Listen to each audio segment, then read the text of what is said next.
We are coming to you live from Sargent Stadium at the Point here in downtown Johnstown, Pennsylvania for quarterfinal action here in the 2021 AAABA tournament. I'm Graham Tuck bringing you Carolina Disco Turkeys baseball as they get set for their quarterfinal matchup with the host team from Johnstown, Paul Carpenter Capital Associates. Let's take a look at the bracket so far today. This is the final of 4 quarterfinal matchups. Pool play is done, and we are into single elimination play.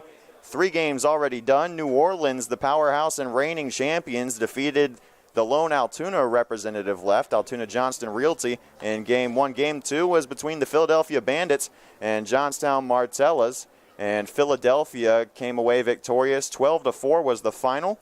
And this morning at Roxbury Park, Maryland State and New Brunswick were in a heated contest all the way down to the bottom of the 9th. It was a 2-1 final that saw New Brunswick come out victorious. And those are the first 3 semifinal teams here in the 2021 AAABA tournament, and the final spot to be decided tonight. And the Carolina Disco Turkeys still in contention after starting 0-1 in pool play with a tough loss to Maryland State. They come back. They've won their last 2 against Brooklyn and against Youngstown, and Paul Carpenter of Johnstown, they won all 3 of their pool play games, including last night against Buffalo, to send them to 0-3 in pool play. So this Johnstown team is not one to be trifled with, but for Carolina, they've got all the mojo they could possibly ask for, and that'll get us into the game day gobble where we take a look at the stats so far this week for Carolina. Bryson Beber headlines those stats as he has absolutely come alive as of late with the bat. In the order for Carolina, he's batting .364 with 5 hits on the week, 3 RBIs, and he's slugging .636, good for an OPS of 1.098. And also, another bat that's come alive for Carolina has been Hayden Setzer. He is swinging a hot stick lately. He's got 4 hits. Second on the team. He's batting .400, and his OPS is 1.438, which is far and away number 1 on the team. Dion Tubbs got things going for the first time this week yesterday against Brooklyn. He reached base 3 times yesterday, and he scored a run in the 7th, part of a big 4-run 7th inning for Carolina that ultimately gave them the lead for good. It was a 7-5 final in which Zane Beaver earned the save and Matthew Scavato got the W. Carolina held a 7-1 lead at the end of the top of the 7th, and Brooklyn came roaring back. Made it a close game all the way down to the end. Tying run was at the plate, and Matthew Scavato did enough to let Zane Beaver strike out the side in the 9th and get the save. And tonight, as we get into the Foothills Brewing starting lineups presented by Foothills Brewing, try any of their great craft beer or coffee at any of their 3 Triad locations. Find out more at foothillsbrewing.com. The starting lineup has a little bit of a different look for Carolina, but some things remain the same. We'll start things off with the home team, the Carolina Disco Turkeys. It's Dion Tubbs, no surprise, leading things off and playing center field. Logan Conklin bats second again and plays shortstop. Hayden Setzer bats third, and he'll get the start on the mound for Carolina as well, batting for himself. Christian Ezel in the cleanup spot again behind the plate. Bryson Beber will bat 5th and play first. Dane Stewart, who also has had a great tournament in his own right so far, batting .375. He'll start in right field and bat 6th. Dino Tharp gets the nod at second base, again batting 7th. John Owen back on the hot corner at third base. And Zane Beaver getting the start in left field today, batting 9th. And as mentioned, Hayden Setzer batting for himself, getting the start on the mound for Carolina.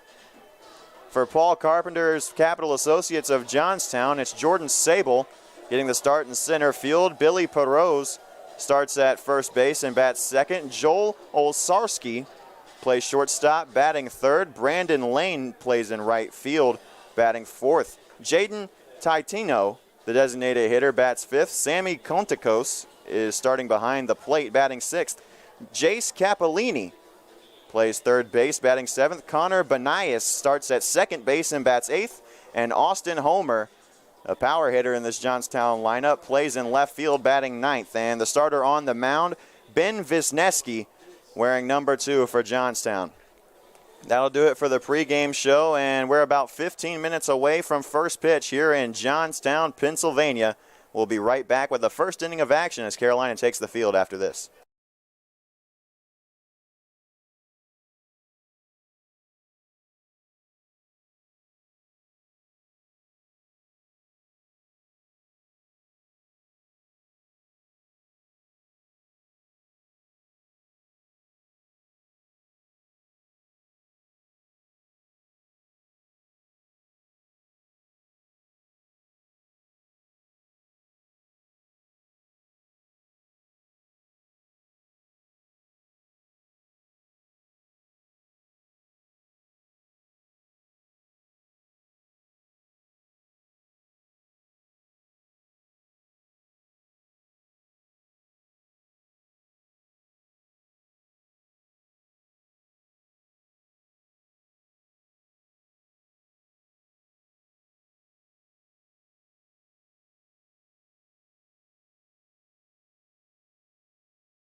We're just about ready to go here from Johnstown, Pennsylvania. Hayden Setzer and Christian Ezel talking things over on the mound.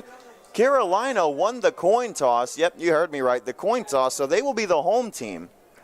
And the host team, Johnstown, will bat first as the visitors in their home stadium. And over the course of the game, don't be alarmed if you hear a couple of bangs off to the distance. That is a group that is off in the mountains, and they watch all of the Johnstown games, and every time that Johnstown records a hit, a strikeout, a stolen base, anything of note, they set off a couple fireworks off in the mountains, and it is quite startling. I'll tell you, I heard it for the first time last night when watching the game between Johnstown and Buffalo. And it caught me pretty off guard the first time, but you get used to it eventually. And let's see how long they let this go on. We haven't had a proper national anthem standoff all year long. And we are in the midst of a heated battle right now. Carolina exits pool play with a record of 2-1. They've won 7 of their last 10 ball games overall. And Johnstown, they've won 3 in a row here in AAABA National Tournament play. They won the championship series against Johnstown Martellas 3-1. So they have won at least 6 of their last 7.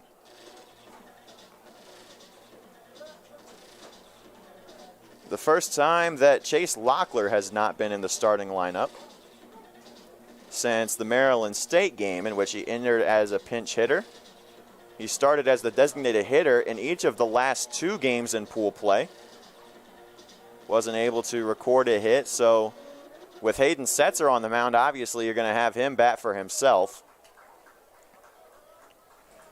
And Zane Beaver earning the nod in left field as the starter over there tonight. Setzer's ready to go. It's Jordan Sabol ready to lead things off for Johnstown.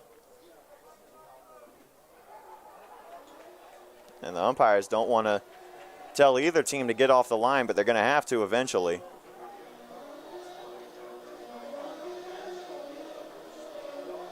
Pretty decent-sized crowd here tonight. The Disco Turkeys have become a little bit of a local celebrity here in Johnstown. The fiery nature of the players, the brand, the sparkly jackets, a little bit of everything involved in that. It's the first time that they've gotten to play at the main stadium here, Sargent Stadium at the Point, right smack dab in the middle of downtown Johnstown, which is a pretty neat town. There's a river running straight through the middle of downtown, right off the side of the highway as well as the mountains. And yes, this is a field that doubles as a football field. Features its own green monster out in left. Here's the first pitch from Setzer, and we're underway as that misses high for ball 1.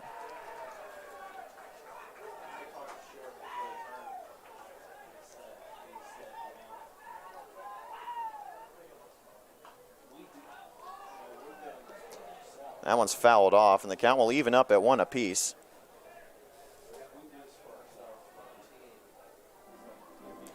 So far in this tournament, Sabol for Johnstown comes in with a 200 batting average, 250, on base percentage of 400. This is Setzer's first appearance on the mound here in AAABA play. Here's the 1-1 pitch. Off speed, right in the heart of the zone, and he's ahead. 1-2 is the count now.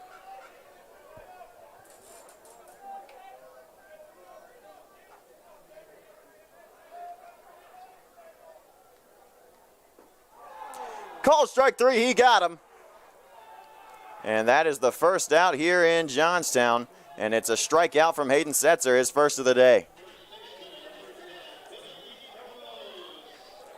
That'll bring in Perose, the first baseman, Billy Perose, after the leadoff man goes down to the K. Carolina has a slew of bullpen pitchers available tonight. That fastball's in there, and Setzer's ahead 0-1.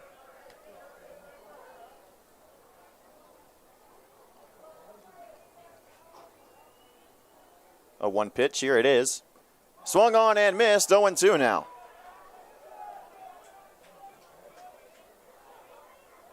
When Setzer's on, there's not many, especially on this roster, better. Here's the 0-2. That's high, it misses. Good chase pitch there, and Perot's didn't offer. It's 1-2.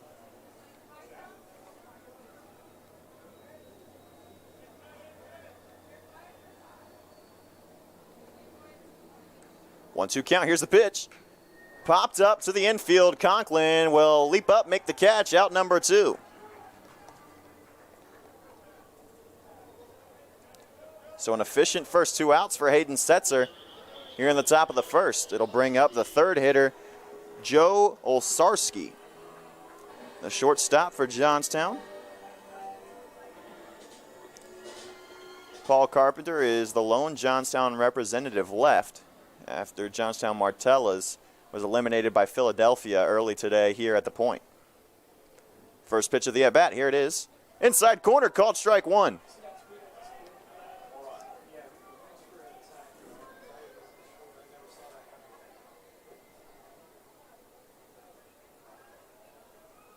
Oh, 1's the count. Here's the pitch. To the right side, and that one's going to get down the line. It'll be at least 2 bases for Olsarski. Stewart collects it in right, and the throw is in, and it is a 2-out double for the Johnstown shortstop. And there's the first bang of the night, as it's the first hit allowed by Setzer.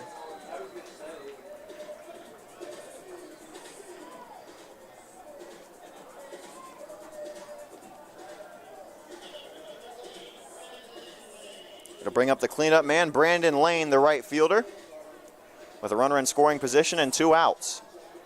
A clean defensive game is going to be the key here for Carolina. They haven't made very many errors in the last couple of contests. They made 5 against Brooklyn, but were able to work around them. That 2-seamer is working perfectly for Setzer. It bends its way into the zone, 0-1.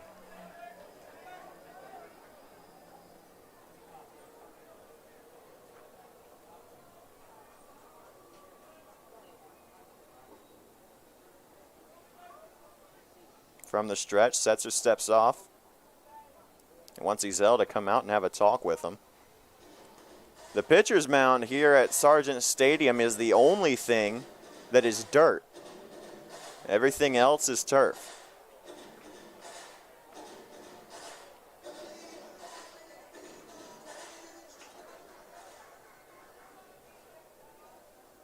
The count is 0-1 against Brandon Lane.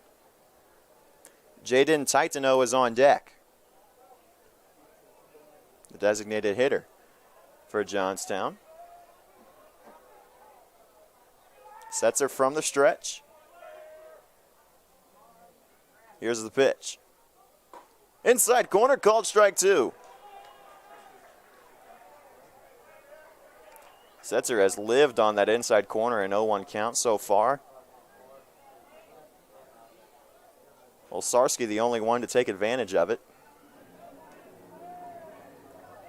0-2 count, 2 outs. Here's the pitch from Setzer.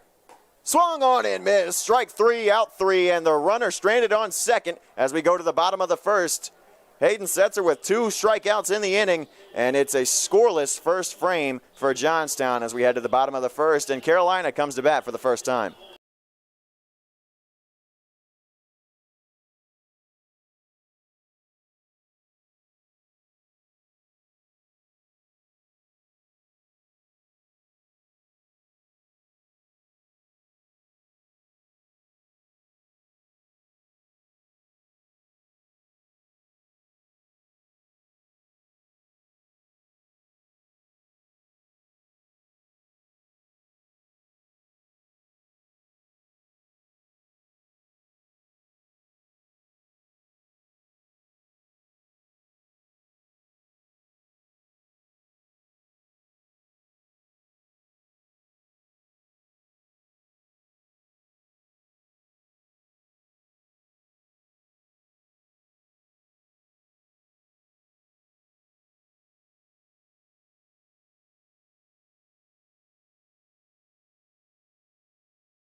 Back here for the bottom of the first inning, Dion Tubbs set to start things off for Carolina against Ben Wisniewski. And the first pitch grounded to the right side. First pitch swinging for Tubbs, but it's picked up by the first baseman Perot and stepped on first for out number 1. So 1 pitch, 1 out for Wisniewski.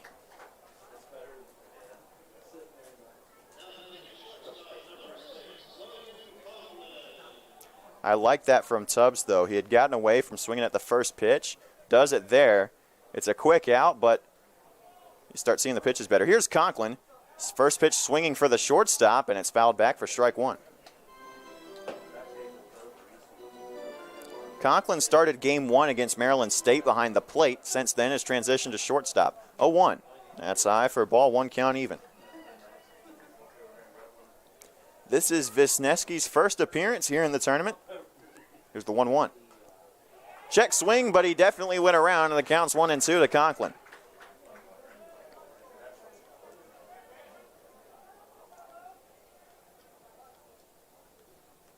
One, 2. Swung on and fouled back into the net, and count will stay 1-2 to Conklin. On deck is the pitcher hitting for himself, Hayden Setzer. 1-2 again. Outside, ball 2. That's a good spot from Wisniewski, and the hometown crowd didn't like the call. Very staunch take from Conklin there. Count even at 2. Here's the pitch. Swung on, lifted into center field, but playable for Sable, and the catch made for out number 2.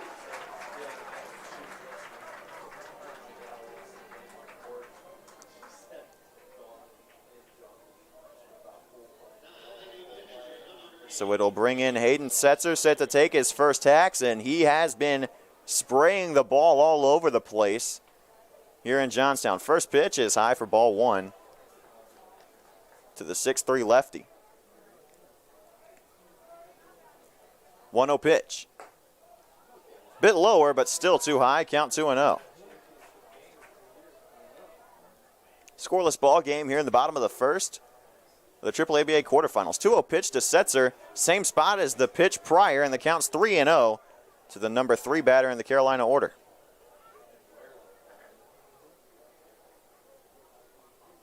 Wisniewski from the windup. Here's the 3-0. Green light for Setzer. He grounds it to second base. Fielded, the throw in time, out number 3. So Carolina goes 3 up, 3 down. We're still scoreless here at the end of the first inning. We go to the second, and Carolina takes the field for the second time.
Ready to go for the second inning here in Johnstown, Pennsylvania. Sargent Stadium at the Point is the site for tonight's do-or-die contest between the Carolina Disco Turkeys and the Johnstown representative, Paul Carpenter's Capital Advisors. Both teams scoreless in the first. Hayden Setzer back out on the mound, and it's Jaden Titano, the DH, set to start things off. First pitch, same pitch that Setzer has started every other at bat, and it's a bender that gets its way into the zone from outside to a righty, and the count's 0-1. Here's the 0-1 pitch. Inside, and it misses too far in for ball one. Setzer has had the same approach to start off every at-bat so far. That bender from outside working in, and then a fastball in once he gets into that 0-1 count. Here's the 1-1 pitch. Swung on, grounded to the left side, but foul, and the count runs to 1-2 in favor of Setzer.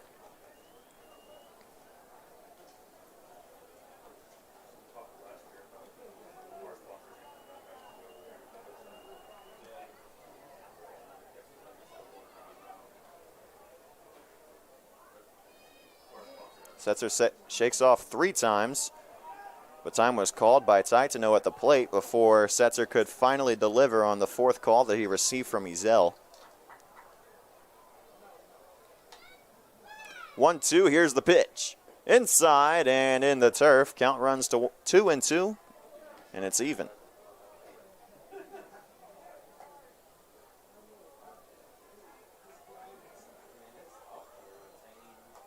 A date with the New Brunswick Matrix in the semifinals on the line. 2-2 count, here's the pitch. Outside corner, just missed, and the count's full.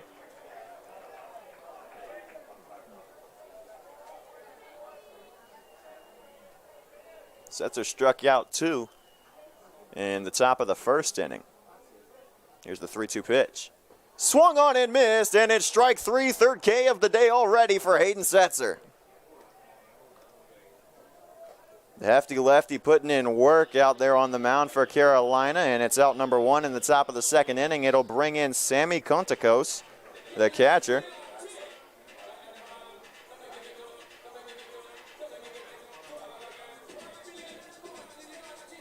This next pitch will already be number 20 for Setzer through 1 1/3. Here it is. And a different approach to this at-bat. It's a fastball high, but it's too high, and the count's 1-0.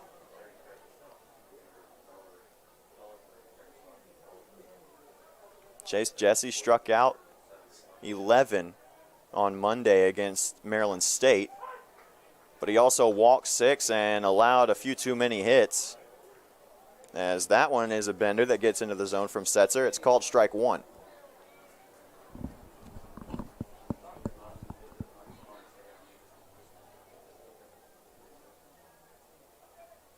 One pitch, here it is. Grounded to the left side. It's that same bender pitch that Setzer's used multiple times tonight, and the count's 1-2.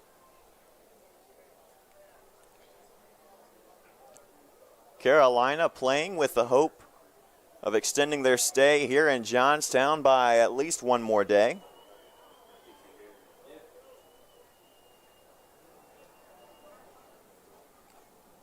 One-two from Setzer, here it is. And it's a bit too low to ring up Kontakos, and the count's even at 2. Ben Tanneman is expected to be one of the first out of the bullpen for Carolina.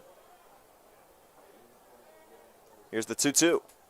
Call strike 3, got him that time. It's number 4 for Setzer. It's out number 2 in the 2nd.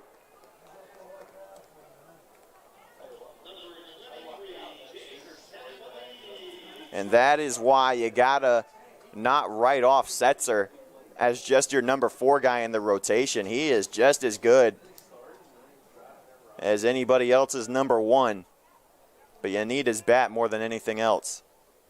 Here's the first pitch to Jace Capolini, and it misses for ball 1. 25 pitches now for Hayden Setzer. From the windup again, here's the 1-0, and it misses high for ball 2. First time that Setzer has been behind in a count by more than 1 pitch.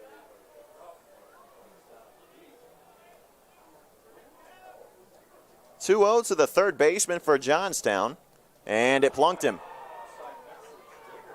That one got away from Setzer, and it's a 2-out base runner for the second consecutive inning.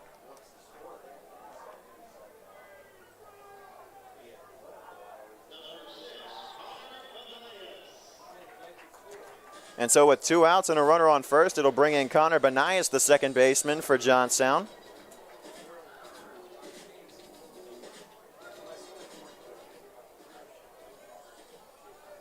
Number 6 in gold.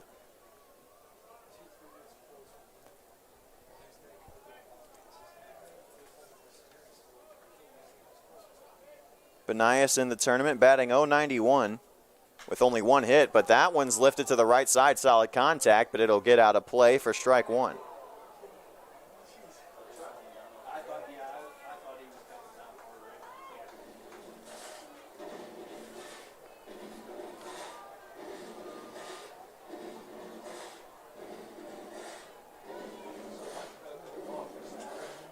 Benias 1 for 11 on the week so far, but he does have 3 RBIs.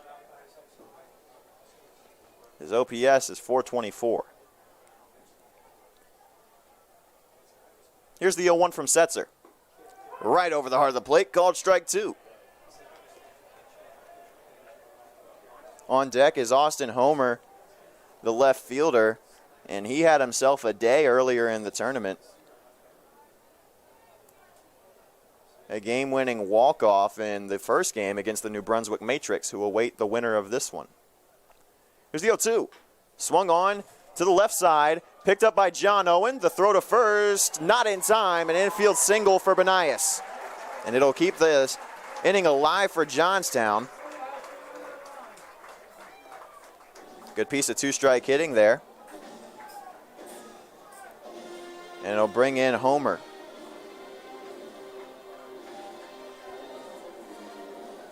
Homer only has the 1 hit on the week so far, though. He's 1 for 8 in 2 games played.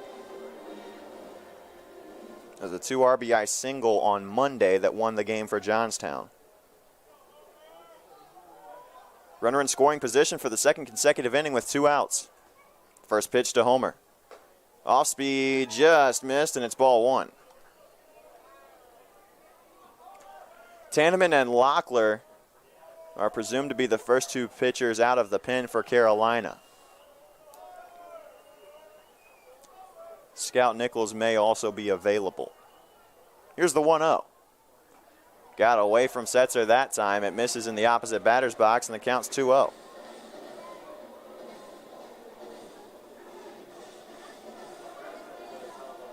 The leadoff man, Sable, on deck, who struck out his first time.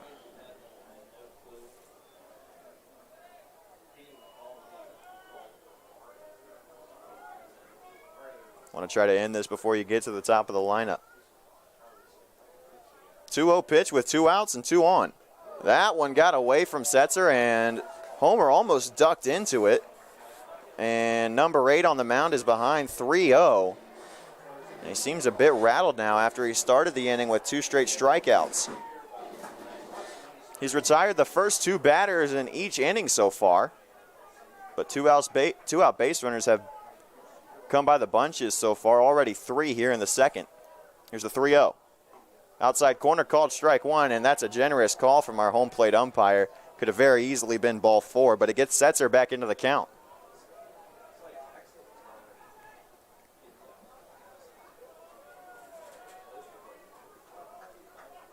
Infield playing back with 2 outs. Conklin holding on. Capolini at second.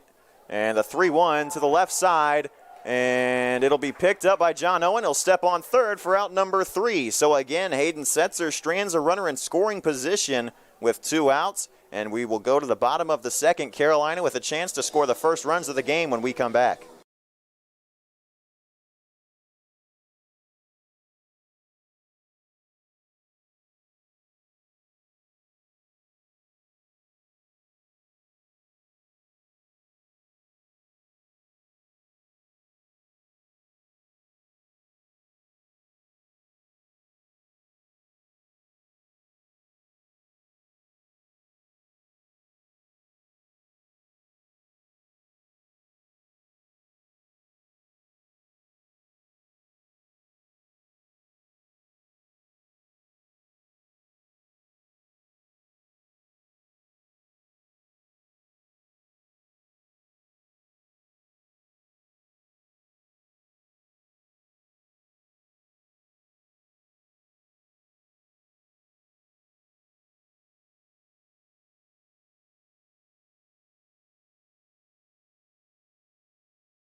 Bottom of the second inning here in Johnstown, Pennsylvania. I'm Graham Tuck bringing you Carolina Disco Turkeys baseball on the Carolina Disco Turkeys YouTube channel. It's 4-5-6 due up for Carolina. Starts with Christian Ezel, the catcher.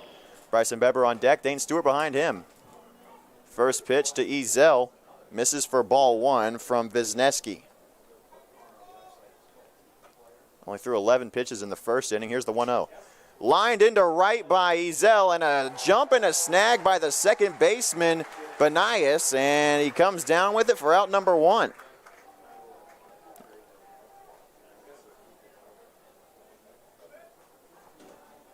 That was a tough play for Benias and a well-hit ball by Ezel, but just couldn't find the turf out there in shallow right center field. And it'll bring in Bryson Beber with one out. He's been on fire so far this tournament, and he starts it off again with a liner into left, but it's directly at the Johnstown left fielder Homer for out number two. So a quick first two outs here in the second. And left field, it's only 290 to the pole. 336 to left center as Stewart steps in. First pitch, top of the zone, called for strike one. You got to try to get the pitch count up here at least a little bit. Wisniewski, the 0-1. Taken by Stewart. It's in there again, 0-2.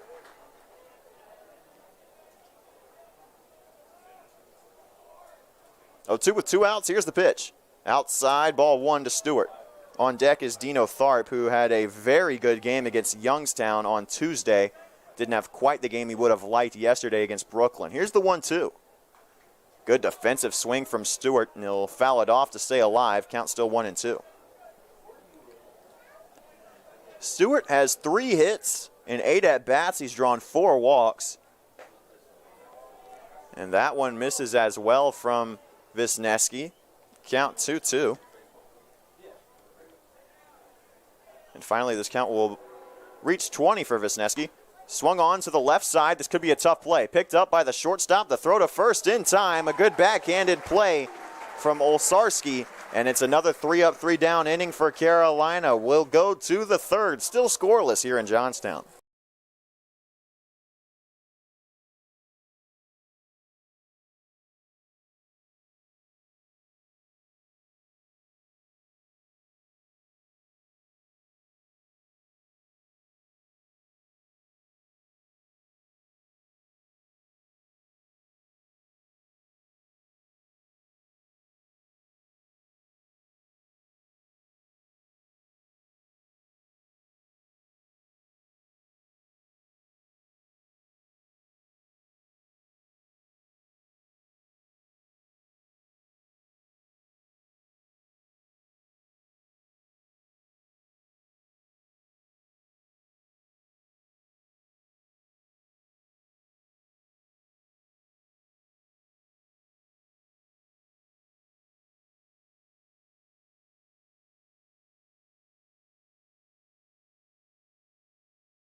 Ready to start the top of the third inning. Carolina back out on the field. It's Hayden Setzer, his third inning of work, and he'll be tasked with the top of the order for the second time. It starts with Jordan Sabol, who struck out to start the game.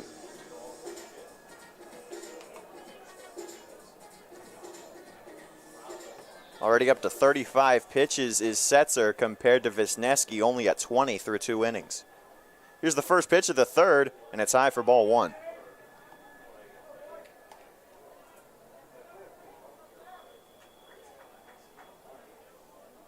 Different approach for Setzer, second time through the lineup. Here's the 1-0.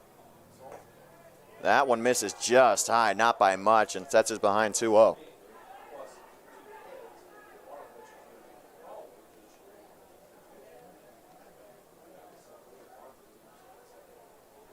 The pitch to Sable, and it's popped up into the netting, foul, and the count's 2-1.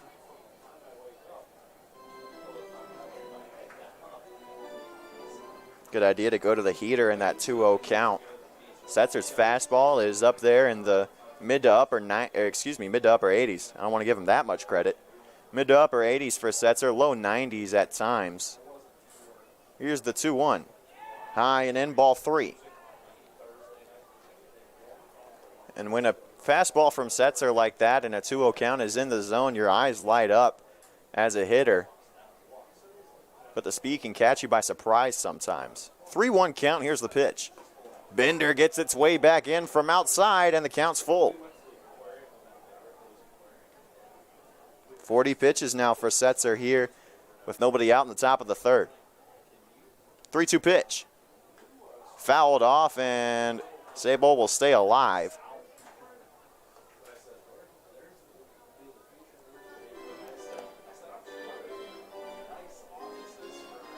Again, the loser is done in the tournament as we are finally to single elimination, but truly Carolina has basically won 2 straight elimination games after starting 0-1. Here's the 3-2. Popped up out of play to the right side again. Count remains full. Both of the games that Carolina has won so far have been in a situation where if they were to have lost, their trip to Johnstown wouldn't have made it past pool play. Here's the 3-2. And that one got away from Setzer. Looked like he just lost his grip. And Ezel will track it down. It's a leadoff walk issued by number 8. Sailed its way to the backstop uncharacteristically, and it'll bring in Perot with nobody out and a man on first. Olszarski is on deck. He doubled down the right field line his last time up in the top of the first with 2 outs. Conklin, Tharp, and Setzer directing traffic in the event of a steal.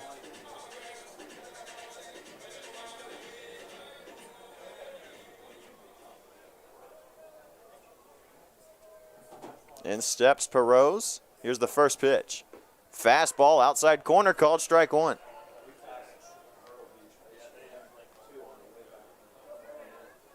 Perot popped up to Conklin at short his last time up. 0-1's the count. Here's the pitch off and running, and the bunt is laid down by Perot. Setzer will pick it up, turn and throw to first, and taking a turn at second was Sable. He goes first to third on the sacrifice.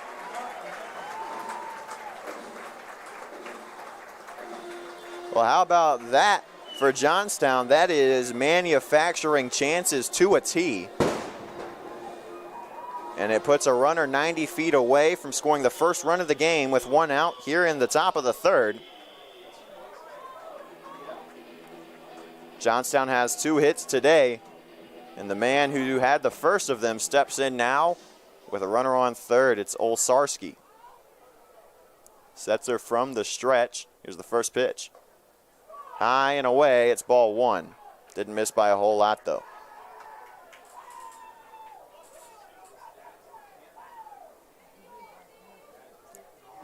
.290 down the right field line as well as the left field line. It's .410 to dead center. Here's the 1-0. Inside corner, called strike 1, count even.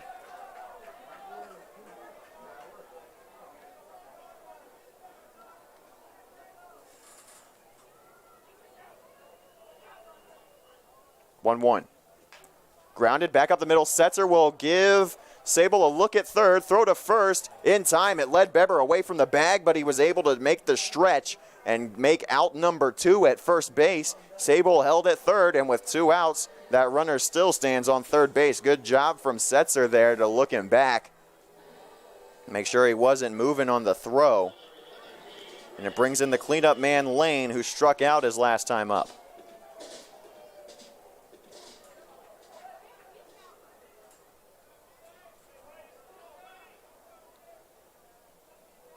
First pitch to the right fielder for Johnstown. Called strike 1, outside corner. Here with 2 outs in the third. Setzer is approaching the 50 pitch mark. He'll hit it with this next one. 0-1. High and away, count even.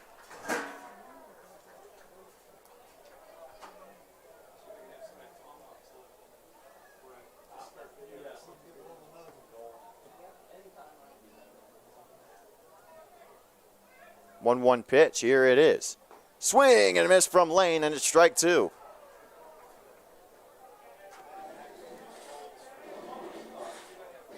Setzer looking for his fifth strikeout of the game so far, with 2 outs in the third, and more importantly so, trying to strand the first run of the game on third base.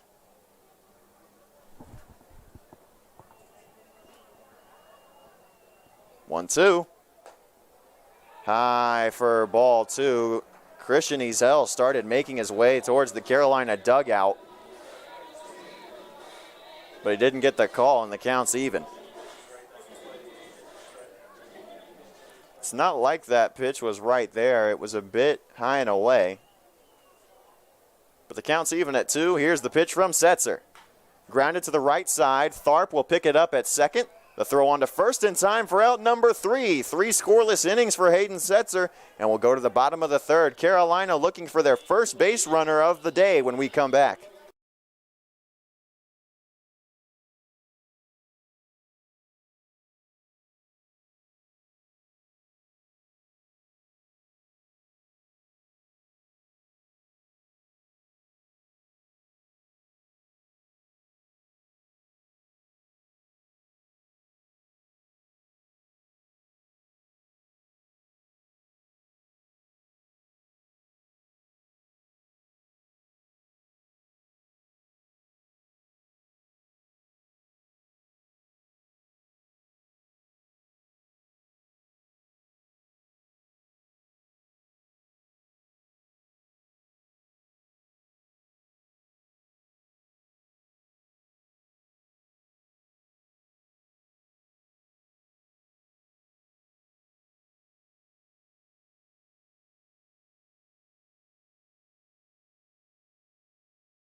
Sargent Stadium at the Point, the site of tonight's contest. Played on a football field, and ironically about a football field away from First Summit Bank Arena here in Johnstown, where the movie Slapshot was filmed. Fun fact of the day for you. And it's the bottom 3 in the order due up for Carolina as they look for their first base runner of the day. Ben Wisniewski has been perfect through the first 2. Dino Tharp looking to change that here. And Tharp will call time in front of a crowd of about 2,500 from the looks of it. Here's the first pitch. Swing and a miss from Tharp, 0-1.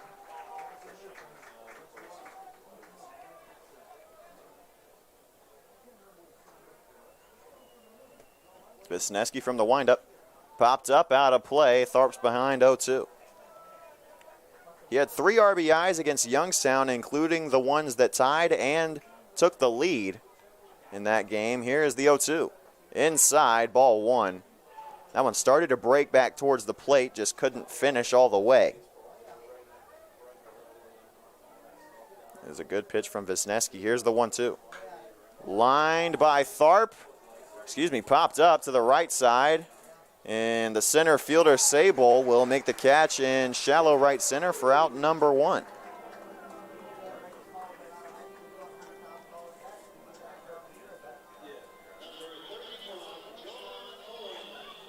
John Owen will take his first tax now. He got his first hit yesterday against Brooklyn. He reached base 4 times. First pitch is high for ball 1.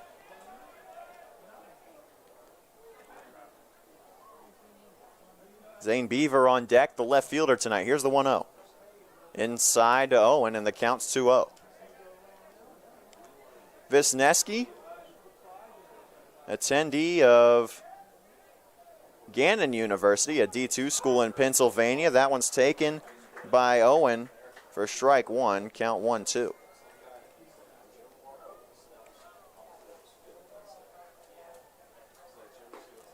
Over the heart of the plate, and it's called strike 2. Count even. Wisniewski's college stats have gotten better as he's gone along. A career ERA of 4.26. Here's the 2-2. Outside, count full. Owen drew 3 walks against Brooklyn yesterday. Very disciplined day at the plate. If you could draw one here, it'd be the first base run of the day. Here's the 3-2. Popped up, right side. The catcher will have room, and Conticos will make the grab in front of the Carolina dugout for out number 2. This one looks like we might be heading towards a very defensive contest. And Wisniewski has been flawless so far. See if he can complete the perfect trip through the lineup for the first time. Beaver comes up with 2 outs and nobody on. First pitch, misses for ball 1. Didn't miss by a lot, it was a good pitch.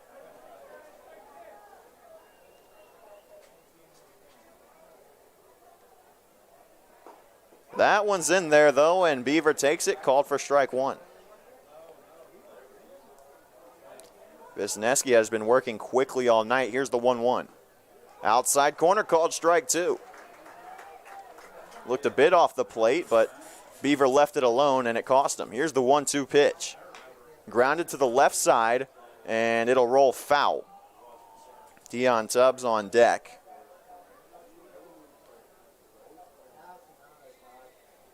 Who grounded to first his last time up on the first pitch of the ball game from Wisniewski.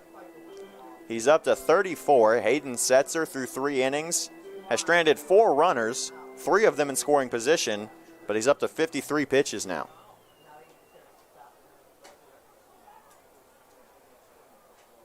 Wisniewski shakes off. Here's the 1-2 to Beaver. Back up the middle, and the second baseman charging. Benias makes the throw to first in time for out number 3. So indeed, Wisniewski does get through the Carolina order perfectly the first time through, and we'll head to the 4th inning. Neither team able to break through yet. Still scoreless here in Johnstown.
Top of the 4th inning here. Hayden Setzer set to go again. At the start of the last half inning, I mentioned the film Slapshot was filmed in Johnstown, Pennsylvania. It's not the only one. The only big-time movie filmed in Johnstown. All the Right Moves, a Tom Cruise film, was also filmed in this very stadium at the Point in 1983.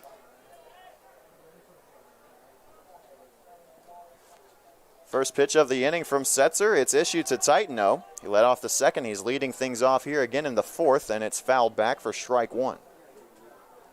One of 4 strikeouts so far for the Johnstown lineup. We're still scoreless here in the top of the 4th inning. Here's the 0-1. Grounded to the right side. Tharp will wait on the bounce, pick it up.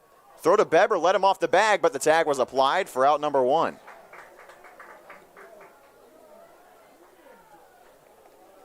And Tharp is not a traditional second baseman. He normally plays a good amount of shortstop and third base.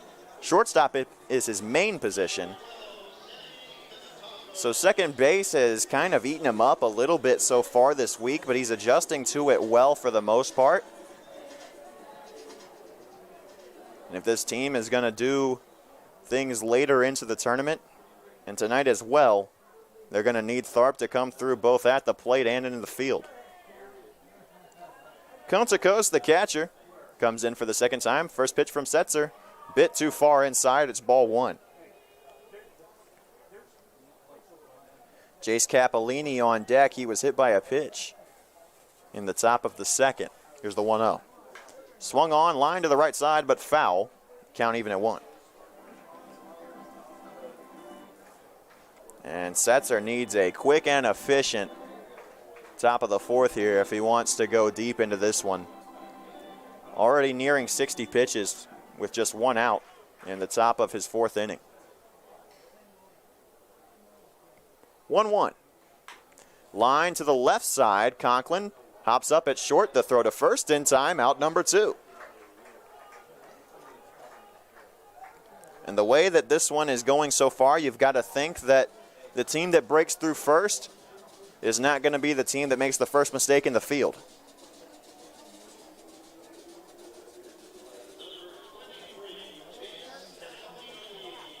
And this is a much better quality of field than Carolina has played on so far. The turf has been kind to them in terms of bounces so far. Capellini, the third baseman, takes that first pitch low in the turf for ball 1.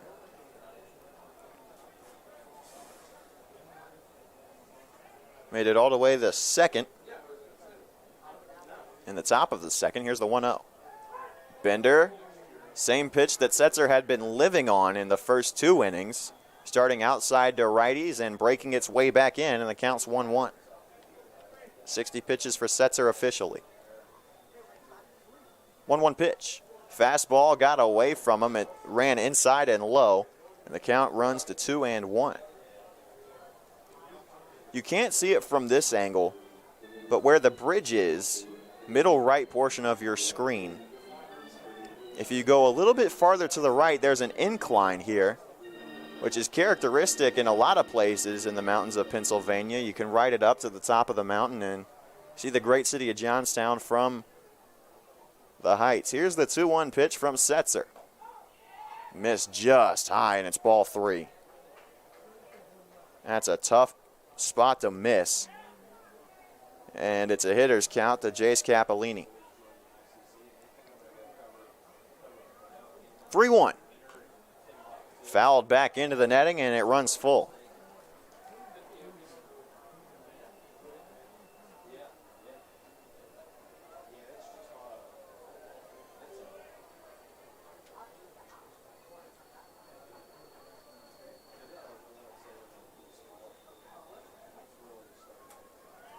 Three-two with 2 outs. Here's the pitch. Swung on and missed, and it's the 5th strikeout of the day for Setzer. He's gotten through 4 scoreless and will go to the bottom of the 4th. Carolina, top of the lineup, due up for the second time. And we'll be back with the Disco Turkeys' chance to push across the first run of the game after this.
We are back for the bottom of the 4th. Carolina has not had a man reach base through the first 3 innings.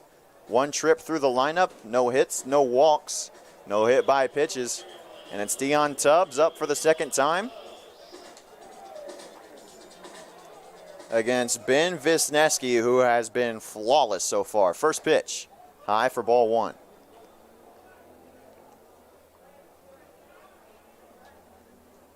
Here's the 1-0 to Tubbs. That one's in there, and the count evens up. Tubbs grounded out on the first pitch his last time up. Here's the 1-1. Outside corner, called strike 2. That was a great pitch from Wisniewski that time. Tubbs wasn't expecting it to be where it was. Here's the 1-2. Popped up by Tubbs, nearly straight up. And the third baseman will call everybody off on the pitcher's mound. A tough play, but he hangs on. Good play from Capellini, and he makes the catch for out number 1.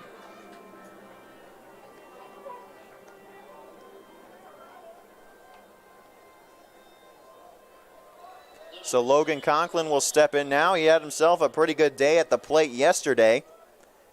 He went 3 for 4 with 2 runs scored and 3 singles. First pitch is a bender. Inside corner, called for strike 1. That's 40 pitches now for Wisniewski, and that one misses for ball 1. Count evens up to Conklin. He flew out on a 1-1 count his last time up. That one buzzed the tower, and the count's 2-1. There's your daily smelling salts for Conklin. 2-1 pitch. Outside corner, perfectly painted by Wisniewski, and it's called for strike 2. Neither starting pitcher tonight has pitched so far in this tournament, but you wouldn't tell. 2-2 pitch is low and away for ball 3. And the count runs full for only the second time to a Carolina hitter. From the windup, the 3-2. Line back up the middle, and the catch easily made by Wisniewski for out number 2. That one seemingly died off the bat of Conklin. It was a soft liner and pretty easy catch made by the pitcher for Johnstown. And Setzer is the last hope in the 4th for the first base runner of the day for Carolina. Here's the first pitch. A little bit of an off speed, but it misses for ball 1.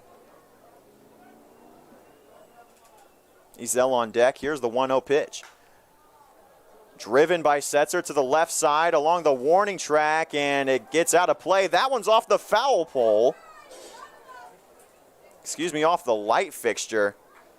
And it gets foul for strike 1. I thought that one might have gotten out of here.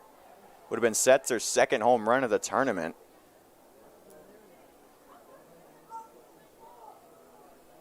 Here's the 1-1. That one's driven to the left side as well, but that one is much farther out of play. Count 1-2.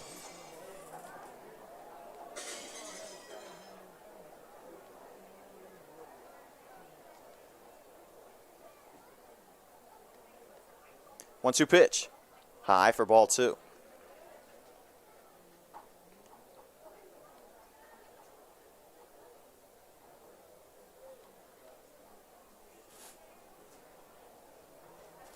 Two-two to Setzer. Here's the pitch. Line to the right side. This will drop for the first hit of the day for Carolina. Wisniewski no longer perfect. And Hayden Setzer gets aboard with 2 outs. Doing himself some help. And his phenomenal tournament continues. That's his 5th hit in the last 4 games. And it'll bring in Christian Ezel with a runner on first and 2 outs.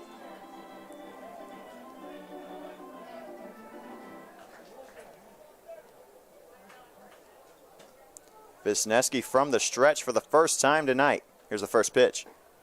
Taken low and inside by Ezel, but it finds the corner for strike 1.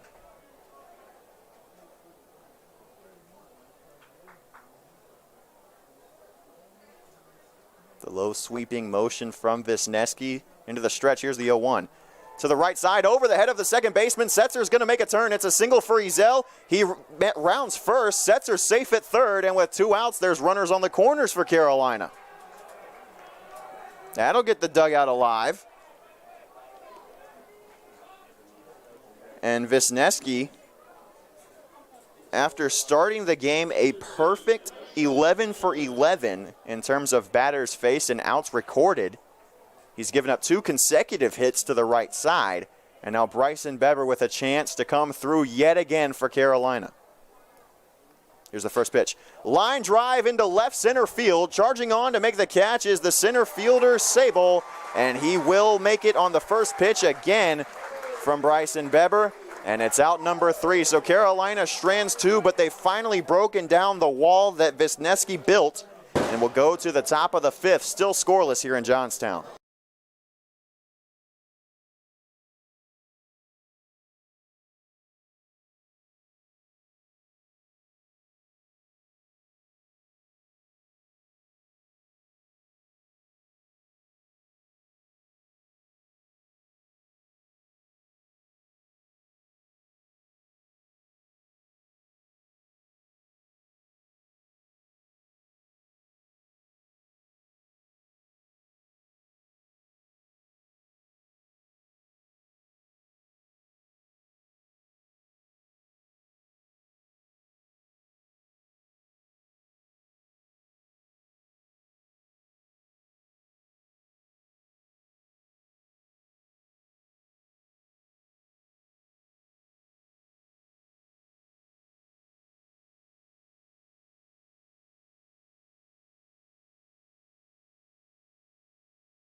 Hayden Setzer gets ready to go for the top of the 5th. It's 8-9-1 due up for Johnstown. And if you listen closely enough, you can tell just how much this Johnstown crowd loves having the Disco Turkeys here. They are playing a very disco-heavy rotation over the speakers so far tonight. Something similar to what you'd hear at a Disco Turkeys home game at Truist Stadium. Lots of the Bee Gees, Earth, Wind, and Fire, etc., etc. It's Connor Benias, who's 1 for 1 today, coming up to start the 5th inning for Johnstown. Here's the first pitch from Setzer. Don't know where that one missed, but it did. It's ball 1. Seemingly right over the heart of the plate, must have been just a bit high.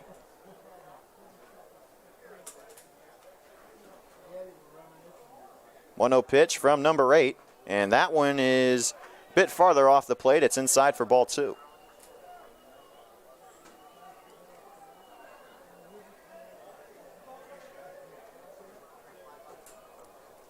Setzer from the windup again. Here's the 2-0 pitch. That one's lined to the right side by Benias, but it'll get into the seats out of play, and the count's 2-1.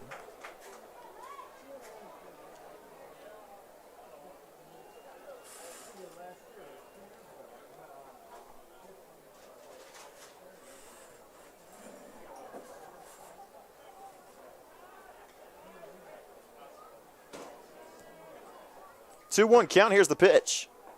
Off speed in the zone. 2-2 count even. I've seen a number of Disco Turkey shirts here in the crowd at Sargent Stadium. Just saw a couple on the first base side. That just shows you how much this crowd loves Carolina. 2-2 fouled off by Benias, and the count will remain even. This next pitch from Setzer will be number 70.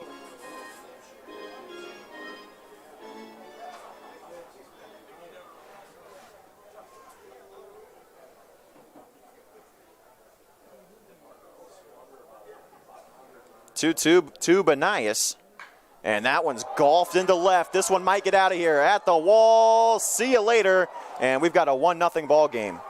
No, off the wall. It looked like it hit off the netting, and it's nothing but a double for Benias. Setzer fortunate that that one didn't get out of here. Missed it by about just this much. You can't see my fingers, but it was very, very close. It's the second extra base hit allowed by Setzer. And it puts the leadoff man on second with nobody out for Austin Homer, who's looking for his second hit of the week. But oh man, that one had a lot of power on that. That wall is 60 feet high out in left field. It's 290 to the base. And quite frankly, I don't know how that one didn't get out of here. Setzer, very, very fortunate to still be in a scoreless ball game. But with Homer at the plate, it might not last much longer. First pitch. Swung on by Austin Homer, and he whiffs on it. Count 0-1.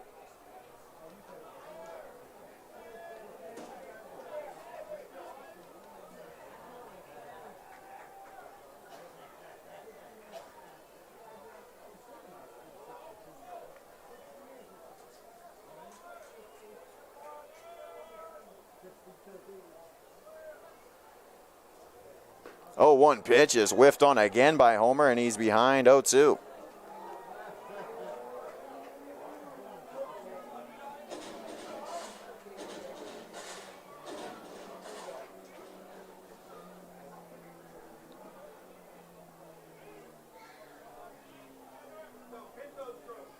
Here's the pitch. Outside corner, called strike 3. Rip the phone book on that one. It's out number 1 in the 5th.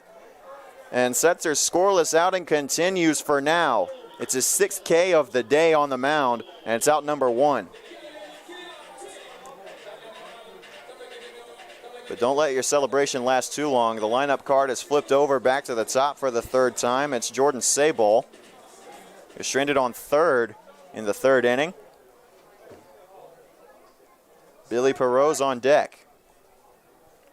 And Connor Benai is still standing on 2nd. Here's the first pitch to Sabol. In the turf, Ezel able to corral that one. Count 1-0.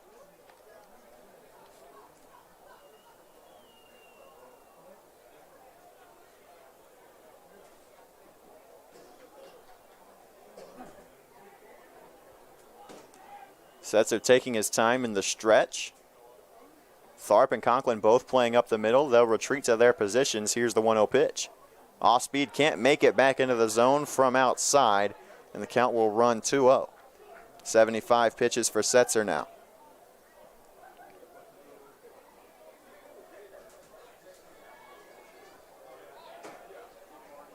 Sabol walked on a full count in the 3rd, and he struck out in the 1st. Here's the 2-0. Another pitch outside, 3-0 count to Setzer, and you've heard us say it many a time on the broadcast so far this season. Walk wouldn't be the worst thing in the world here, as you'd set up the inning-ending double play. But conversely, a base knock from Perot would be even more costly. 3-0 count, here's the pitch. And it ran in on him. That's not a dead ball. It gets away from Ezel, and the wild pitch from Setzer will advance Benias to 3rd. So now runners on the corners with just 1 out. And Johnstown is in business.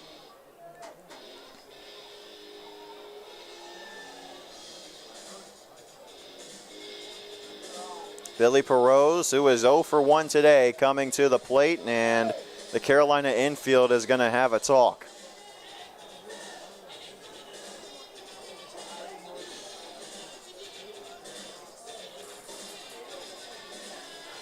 Four-pitch walk issued by Setzer. Second time he's walked Sabol. And those are his only 2 walks issued on the night. Billy Perot, the first baseman, popped out to short for the second out of the ball game and bunted Sabol over to 2nd for out number 1 in the 3rd. There's 1 away with a runner on 1st and another on 3rd. Scoreless ball game. Here's the first pitch. Squaring to bunt again. It's a squeeze play, and Ezel went for it, and the ball got away from Beber at 1st. The run comes in to score, and being held up at 3rd is Sabol, and the first run of the game belongs to Johnstown. It's 1-0 again. Runners on the corners with still 1 out.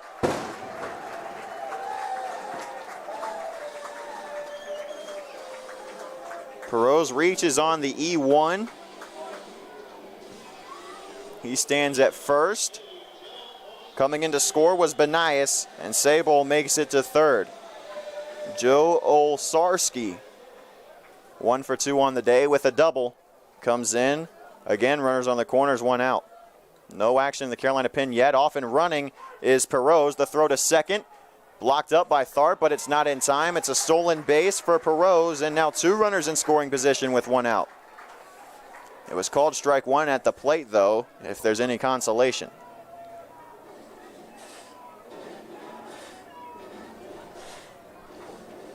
Perfectly executed squeeze play by Perot. The run was scoring regardless, but fortunate to reach on the air. Here's the 0-1.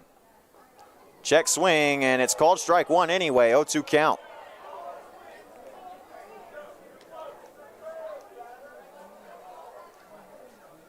On deck is Brandon Lane, who's 0 for 2. The cleanup man and right fielder for Johnstown. Carolina with 2 hits on the day. Johnstown so far has 3. 0-2 pitch. Lifted into center, shallow center. Tubbs charging in, and he'll let it drop in front of him. It's another hit. The throw to third in time for out number 3, but advancing to second on the throw is Olsarski, and scoring on the play is Sable. It's an RBI single for Olsarski. There's 2 outs in the inning, but it's 2-0 Johnstown.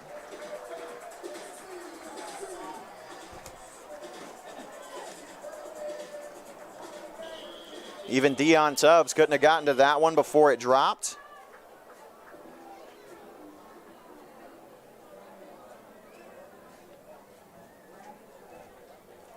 Again, an RBI single for Olsarski, and Lane steps in now with 2 outs. He's been the 3rd out of the inning every time he's come to the plate.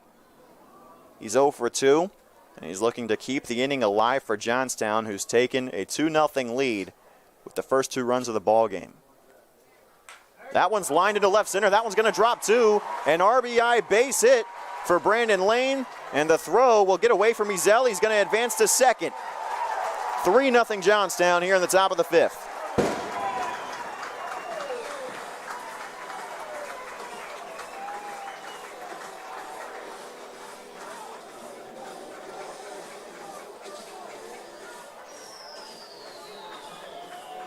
Carolina's got to end this inning quickly if they want to salvage any of the momentum that they gained.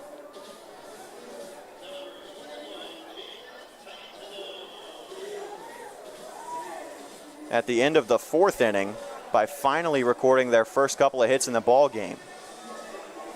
Kirk Cabana's going to come out and have a talk with Hayden Setzer and Christian Ezel. A couple of well-placed base hits have extended the lead for Johnstown. Undefeated in tournament play so far. Carolina, winners of their last 2.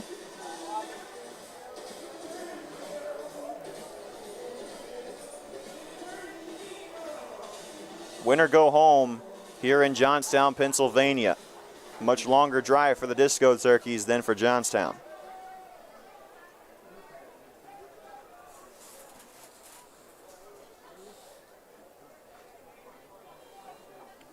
It'll bring in Titano, who's also 0 for 2. That one's in the turf, but Ezel able to block it up. It's ball 1, but it will keep Lane at second. 3 hits in the inning now for Johnstown, who only had 2 in the first 4.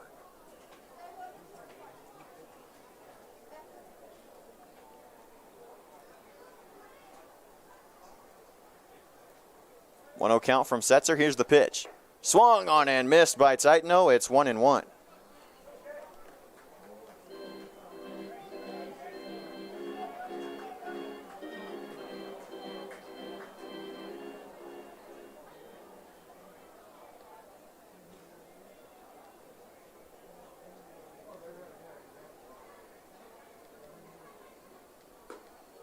That one's in there, called strike 2. Nope, missed for ball 2. Not by a whole lot. 85 pitches now for Setzer.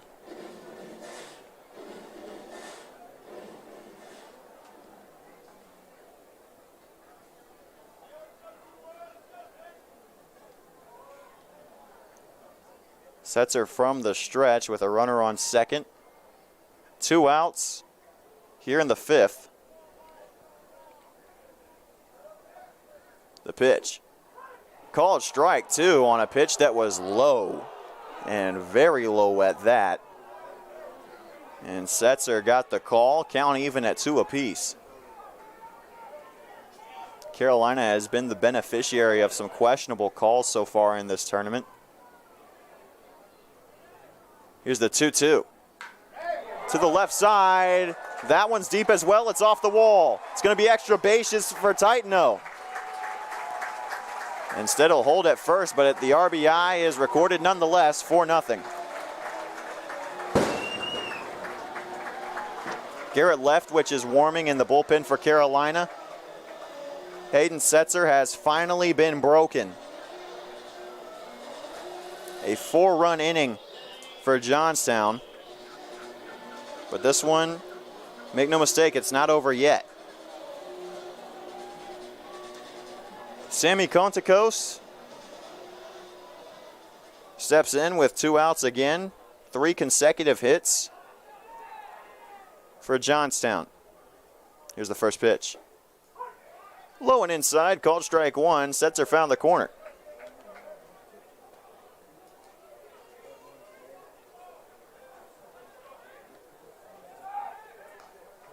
Throw back to first, not in time to get Titano.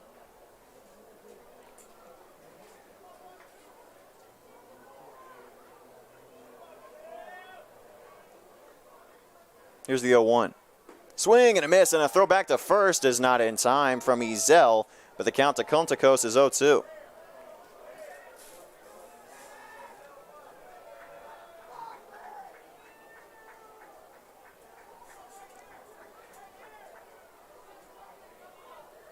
Setzer in an 0-2 count, throwing what could be his final pitch as a disco turkey.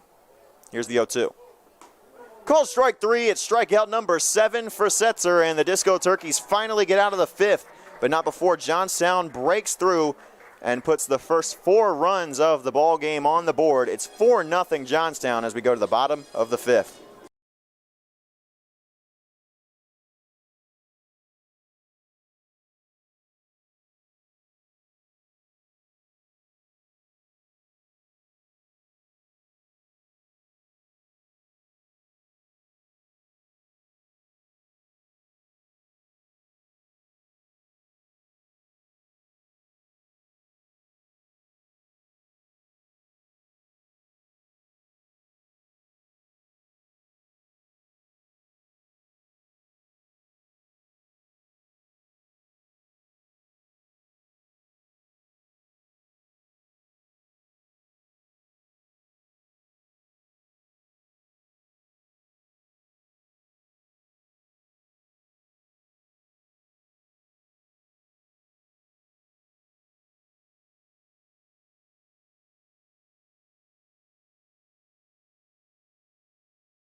Back for the bottom of the 5th, Carolina down by 4.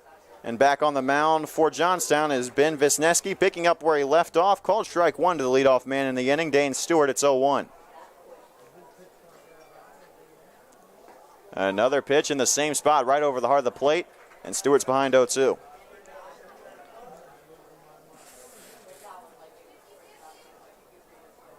The 0-2 pitch. Called strike 3. Stewart watches 3 right over the heart of the plate, and it's out number 1.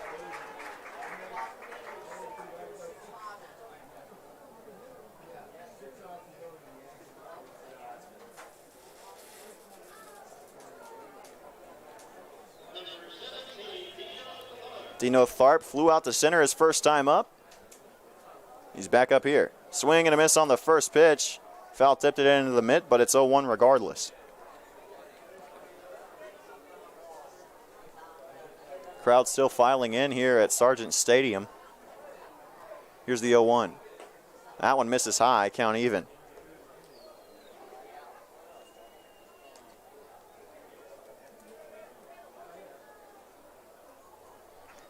Another swing and a miss from Tharp on a ball in the turf, and the count's 1-2.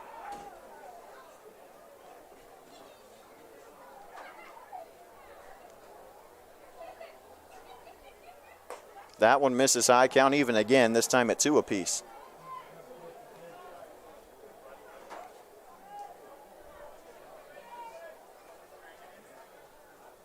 Two-two pitch. Ooh, that one didn't miss by a lot, and the count runs full. Wisniewski visibly upset with the call from the home plate umpire. Right back to work, though. Here's the 3-2. Ran in on Tharp. It's ball 4. First walk of the day issued by Wisniewski, and only the third base runner of the day for Carolina. Comes with 1 out, and it'll bring in John Owen.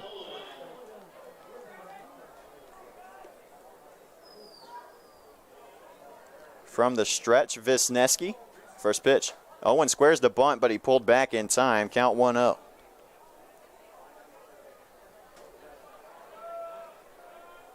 Trying to get Tharp into scoring position for Zane Beaver, who stands on deck. Here's the 1-0. Swung on by Owen, but it's fouled back for strike 1.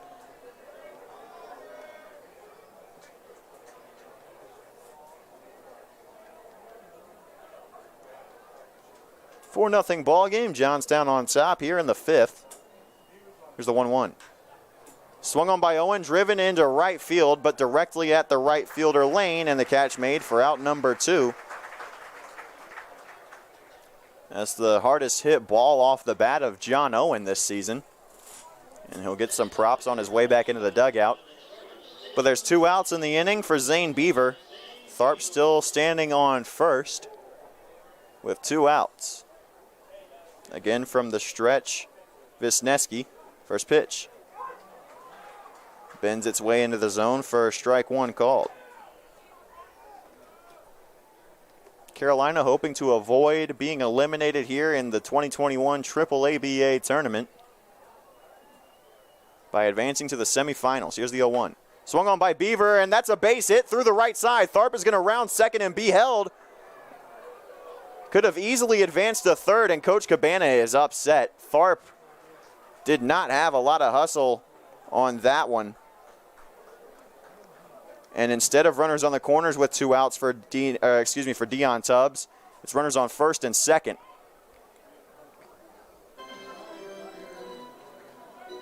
But Zane Beaver with a solid base hit to the right side, and it'll keep the inning alive.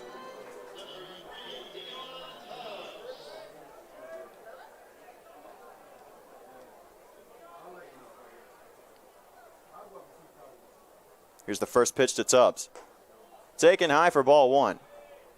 Carolina has scored a lot of runs so far this week with 2 outs.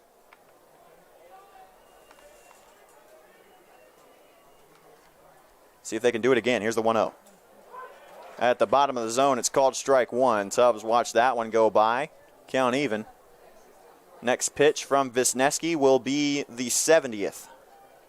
Hayden Setzer ended his outing with 90 so far through 5. Driven back up the middle by Tubbs. This could bring in a run. Being waved around is Tharp. Rounding third. The play's going to be close. Throw to the plate, and it's not in time, and the Disco Turkeys have broken through. It's an RBI single from Dion Tubbs, and it's 4-1. Johnstown leads.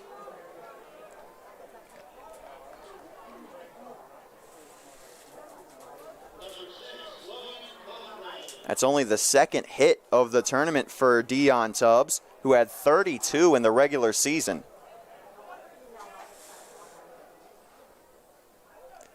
Logan Conklin, representing the tying run, will come to the plate.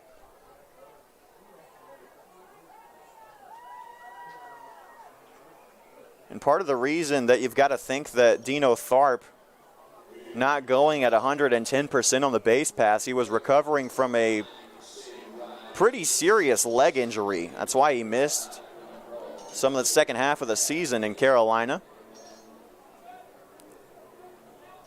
But he's back. He might not be at 100% though. But Carolina finally scores on Wisniewski, and with 2 outs, it brings in Logan Conklin. First pitch. Popped up right side, out of play, 0-1.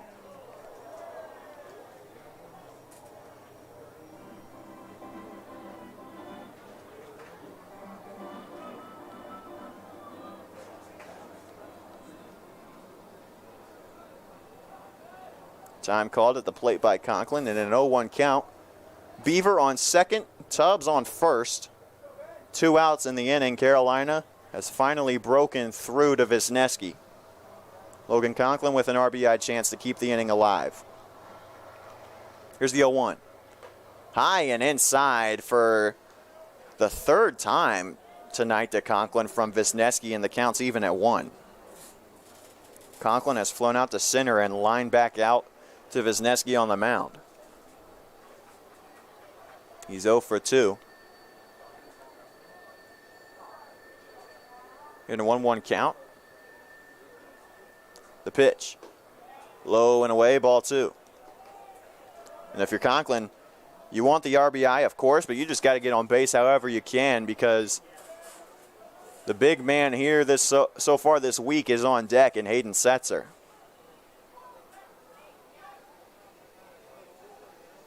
Two 2-1 to Conklin, the pitch. Grounded to the right side. This could end the inning. Picked up by Benias. The throw to first in time for out number 3. Carolina gets one of those 4 back. In the bottom of the 5th, we go to the 6th inning. Carolina trails by 3. It's 4-1 Johnstown.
Hayden Setzer back out for the 6th inning. You see him there, up to 90 pitches through the first 5. He had pitched 4 scoreless, and Johnstown broke through in the top of the 5th. They put up 4. Carolina gets one back in the bottom of the inning, and that's where we stand. It is a 4-1 ball game. Johnstown leads by 3, and they're ready to start things off in the top of the 6th. It's the bottom 3 in the order due up for Johnstown at Sargent Stadium at the point. Started off by Jace Capolini. Earlier I mentioned the movie Slapshot that was filmed here in Johnstown. Well, as luck would have it, Steve Carlson, who plays Steve Hansen in the movie Slapshot, is in attendance tonight. How about that? First pitch from Setzer misses for ball 1 to Capolini, who has been hit by a pitch and struck out tonight. He'll check his swing on that one wisely so. It looked good, but ended up breaking down and in. Count runs to 2-0.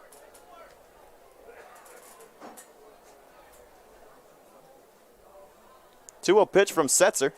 That one is foul tipped into the mid of Ezel, and the count is 2-1. Setzer getting back into it.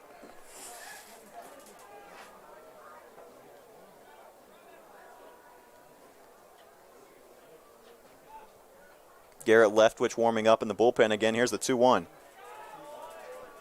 Missed just by a little bit, and the count is 3-1 in favor of Capolini. Connor Benias scored the first run of the night, is on deck. He's 2 for 2. 3-1 pitch. Line to the left side, and it's off the wall of the dugout for Johnstown, and the count is now even at 2. Excuse me, it's full. 95 pitches now for Setzer.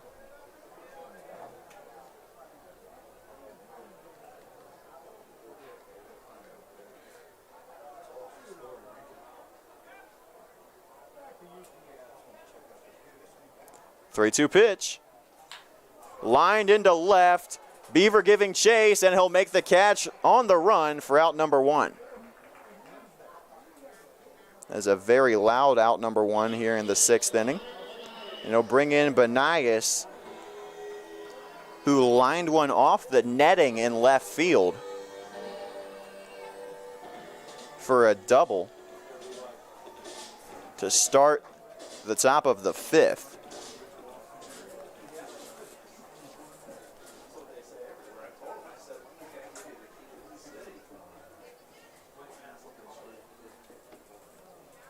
First pitch to Benias is in there for a called strike 1.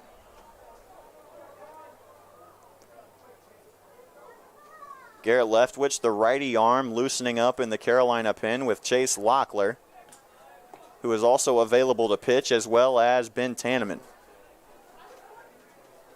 Here's the 0-1. Swung on and missed by Benias, and he's behind 0-2. Got to think that no matter what, this could be the last inning for Setzer. Against the bottom 3 of the order, you want to try to get him through at least one more, but he's probably on a very short leash. Here's the 0-2 to Benias. Outside, just missed the corner, and the count is 1-2. 100th pitch from Setzer on the way.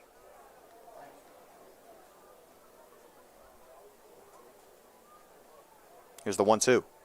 Swing and a miss on the ball in the turf. It's strikeout number 8 for Setzer, and the throw to first in time for out number 2 from Ezel.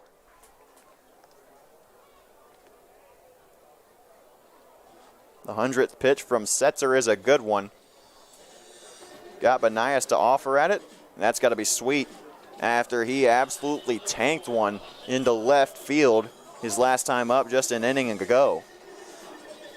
And so Austin Homer, who struck out looking his last time up, comes up with 2 outs here in the 6th. Fouled off by Homer, and the count's 0-1. John Owen threw 122 pitches on Tuesday against Youngstown, and then played third base yesterday against Brooklyn.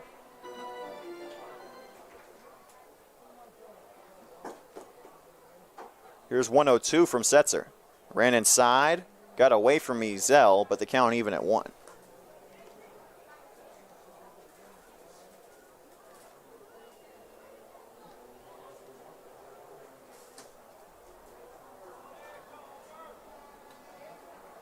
Here's the 1-1.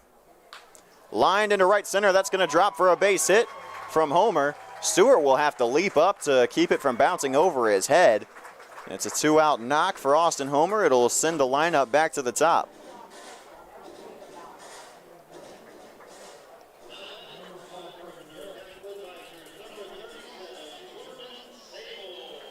Jordan Sable stepping in now. He walked in the 5th, ended up coming around to score. He also walked in the 3rd, but he struck out in the 1st inning, still looking for his first hit. 0 for 1 on the day.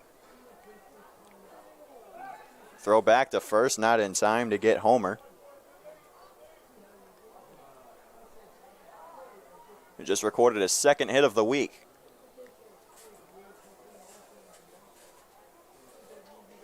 He's now 2 for 11. Another throw back to first, trying to keep Homer honest.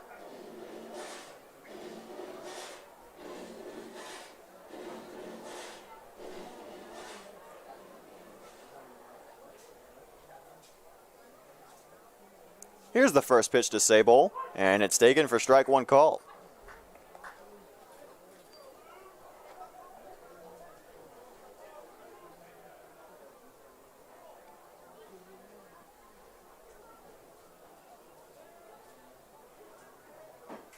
0-1 to the Johnstown leadoff man. And the pitch is outside for ball one. A back pick throw from Ezel to first. Not even close to in time to getting homer. Just want to keep him from getting too hefty of a secondary over there at first base.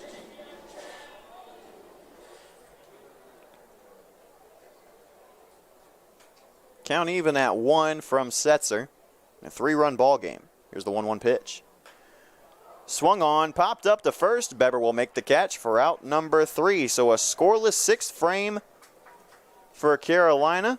Defensively speaking, we'll go to the bottom of the 6th, and they'll have another chance to scratch across a few more to try to cut into that lead for Johnstown. The score as we go to the bottom of the 6th inning, it's 4-1 Johnstown.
Three, 4, 5 due up for Carolina in the bottom of the 6th. The lead is 3 for Johnstown, but Hayden Setzer 1 for 2 on the day, trying to cut into that lead as we get set to start the bottom of the 6th.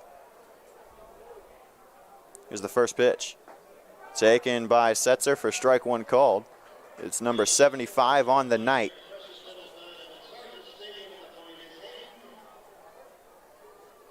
Here's the 0-1. That one's taken right over the heart of the plate as well, and it's 0-2.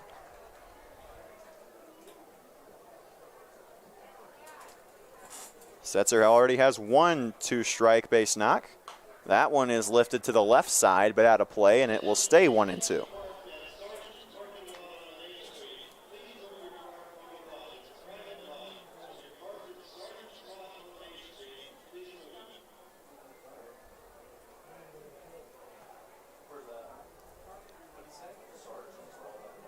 Here's the 0-2. To the right side, Setzer grounds it. Fielded by Benias. Throw in time to first for out number 1.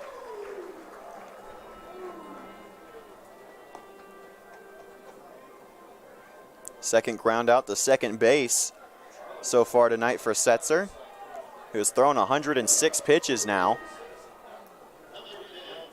Again, Garrett Leftwich warming up in the bullpen for Carolina. Also available, Ben Tanneman and Scout Nichols. Christian Ezel offers a big hack at the first pitch from Wisniewski, and he's behind 0-1. Working quickly, Wisniewski misses high that time, and the count evens.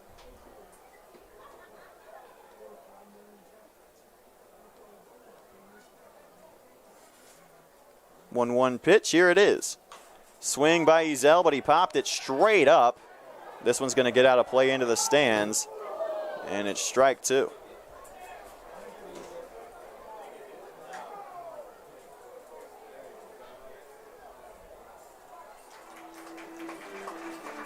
Round of applause for the young Finn who comes away with that one.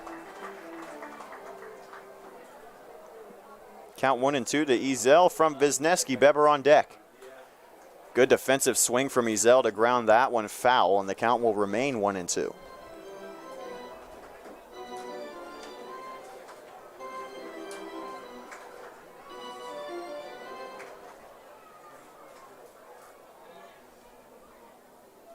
One-two pitch outside, count even again.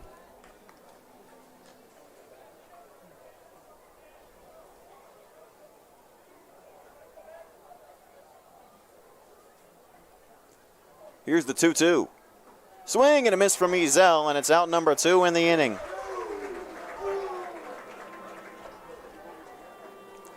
Man, you are seeing one heck of a performance from Ben Wisniewski right now. Setting him up and putting him down is number 2 on the bump for Johnstown. He's looking to set them up with New Brunswick tomorrow. Here is Bryson Beber. First pitch that he has taken, and it's high for ball 1. He has lined out to left and center respectively. Here's the 4th pitch of the day offered to Beber. It's a swing and a miss, count even at 1.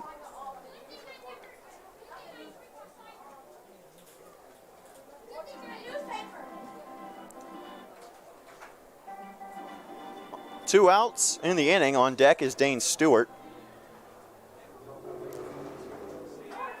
That one looked to be a bit inside, but it broke back towards the plate. Enough for strike 2 to be called. And the count runs to 1-2 with 2 outs. Here it is. Swung on by Beber to the left side, and that one is going to go foul.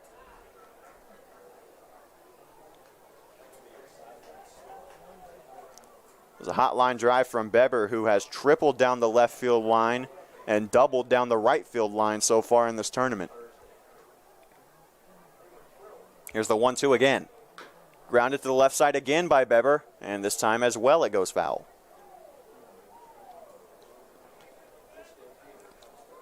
If nothing else, you're getting the pitch count of Wisniewski up there. Try to take you to the bullpen. This will be pitch number 90. High for ball 2. Double barrel action in the bullpen for Carolina. It's Chase Locklear and Garrett Leftwich both. Here's the 2-2. Grounded to the left side, again fouled off by Beber.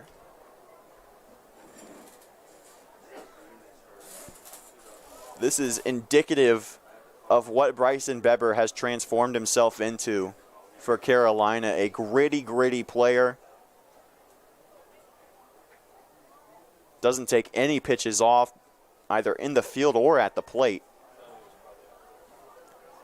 And it's paid off so far this week. Let's see if they can come through here. 2-2 count to Bryson Beber from Wisniewski.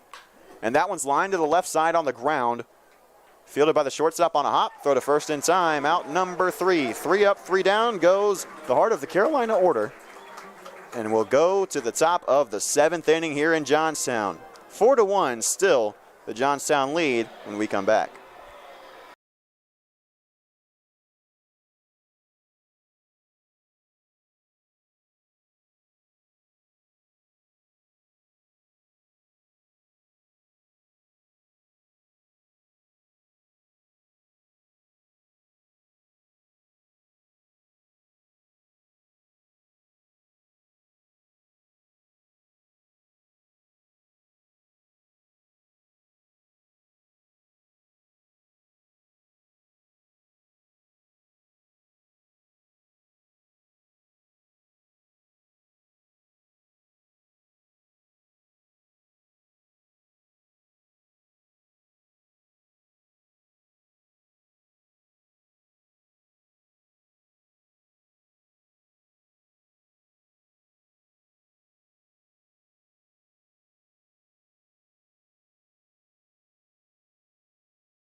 Garrett Leftwich on the mound for Carolina.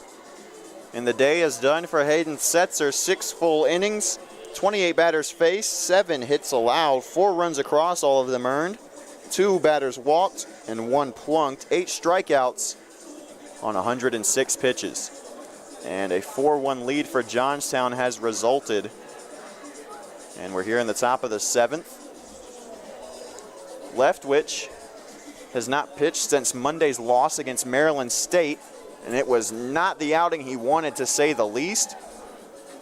He only went a third of an inning in relief, allowed 3 hits, walked 2, hit 1, and it resulted in 5 earned runs.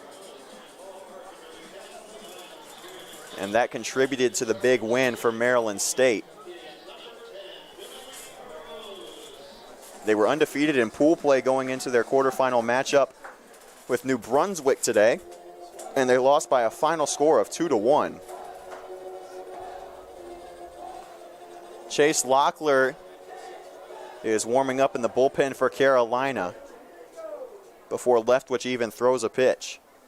Will be faced with 2-3-4 in the Johnstown order. It starts with Perot. Here's the first pitch outside for ball 1.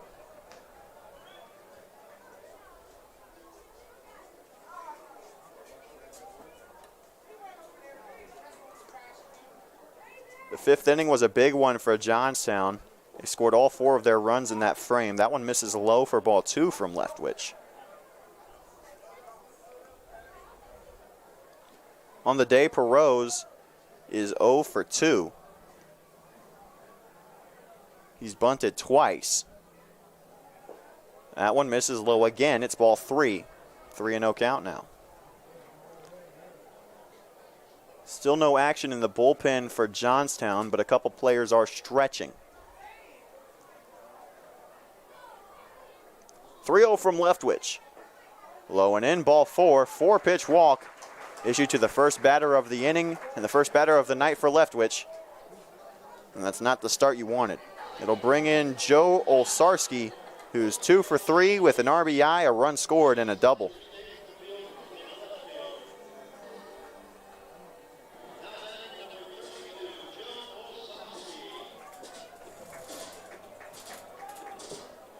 And by the way, Hayden Setzer has not left the game entirely. He has now moved to left field. So he will not transition to the DH spot. He has taken Zane Beaver's place out there along the Green Monster. First pitch to Olsarski, missed for ball 1. It's now 5 straight from Leftwich. See if he can get back in it here. That one's in there, called strike 1, and the count evens up.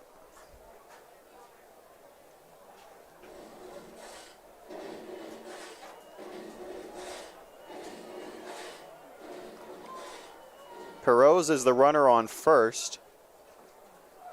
Off and running for second. Ezel the throw to second. Gets away from Tharp, but Tubbs good back up in center. But the pitch was high for ball 2, and it's the second stolen base of the night for Perot. Puts him in scoring position with nobody out.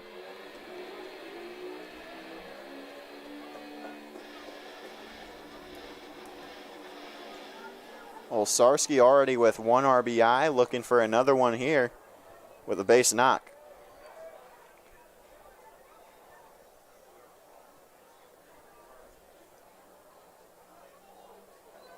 The 2-1 from Leftwich.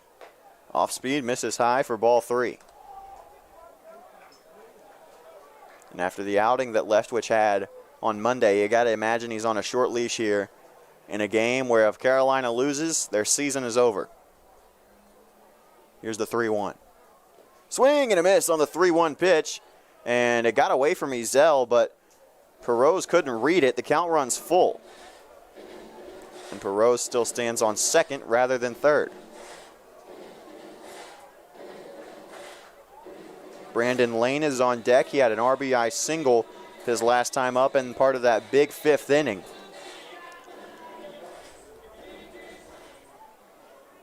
Full count, nobody out. The pitch from Leftwich. And the turf, ball 4. And now 2 men aboard with nobody out. And that'll draw out Kurt Cabana. Chase Locklear has finished his warm-up in the Carolina bullpen.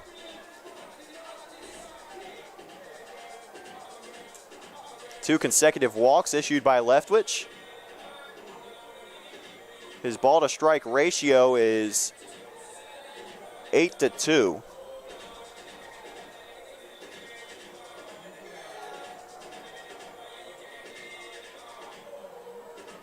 It looks like they're going to leave Leftwich out there for the time being. There's runners on first and second with nobody out. Perot's on second, Olsarski on first. Brandon Lane, who singled back up the middle in that 5th inning, is stepping in to bat.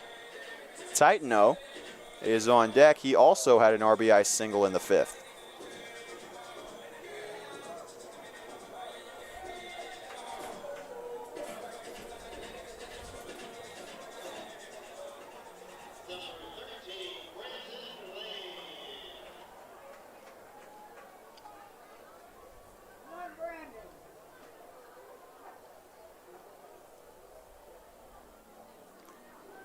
So Lane will step in. He squares the bunt. Here's the first pitch. He pulls back. The double steal is successful anyway. And in a 1-0 count, there's 2 runners in scoring position.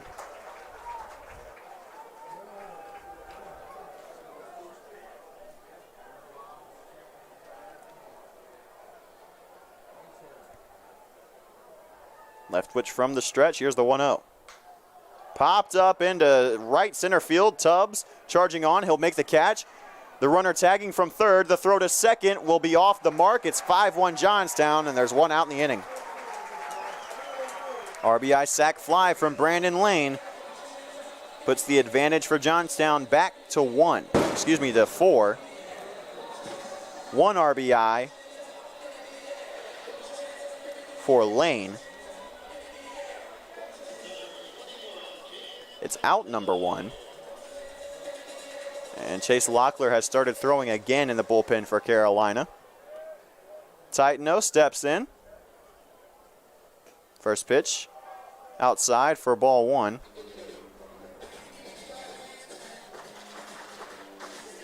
Ben Tanneman, who is available for tonight, has not pitched all week and is not warming up as of right now.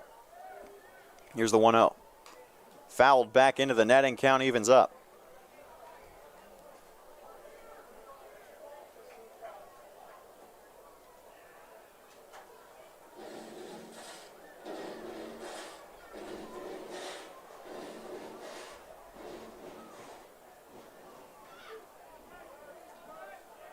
Here's the 1-1 pitch. To the left side, picked up by John Owen. Tough play. The throw to first. Gets away from Beber. He couldn't pick it out of the turf. Olsarski's going to round second and score. It's 6-1 Johnstown.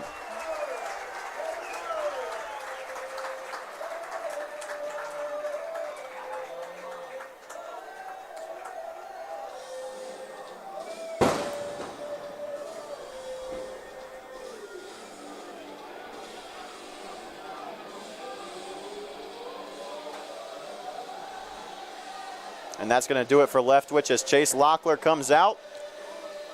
Another third of an inning outing for Garrett Leftwich. And John Owen is following Kurt Cabana.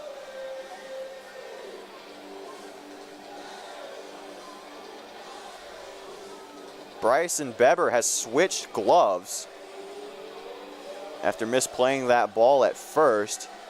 It was a tough play one way or the other.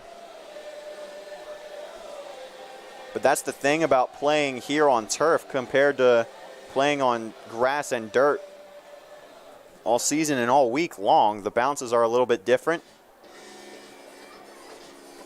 And Ben Tanneman and Scout Nichols are both warming up in the Carolina bullpen.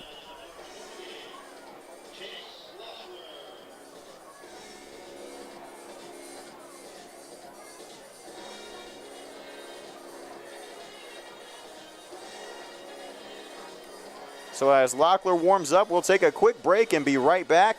1 out in the top of the 7th. It's a 5-run advantage, the large of the night for Johnstown.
Back here with one out in the top of the 7th. It's Sammy Kontakos. Set with a runner in scoring position and one out to take his first hacks, the first batter faced by Chase Locklear. First pitch from Locklear is in the turf, a good block from Ezel. Will keep Titano at second, but the count's 1-0.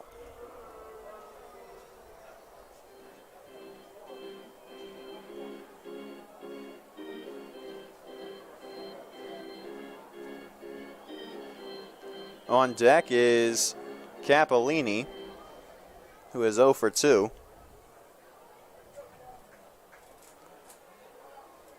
Locklear comes in. This is his first pitching appearance of the week. Here's the 1-0. Again, outside, ball 2.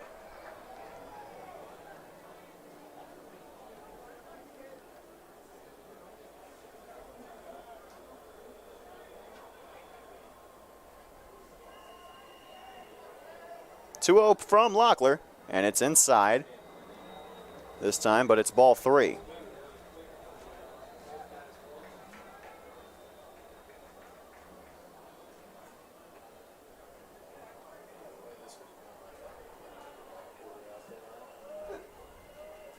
Here's a 3-0.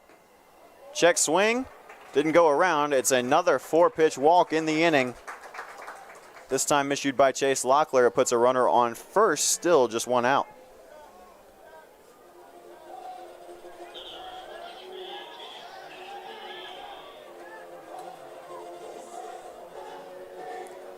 Jace Capellini steps in with 2 on and 1 out. RBI chance for him here.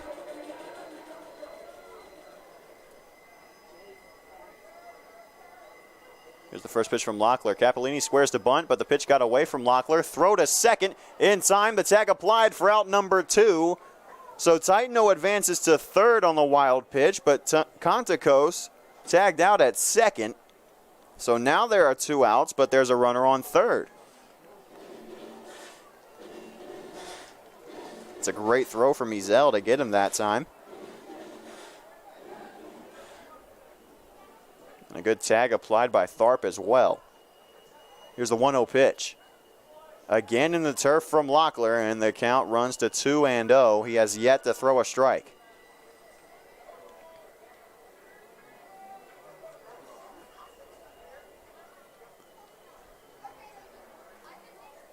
Carolina needs to cut this inning short as their season is in jeopardy.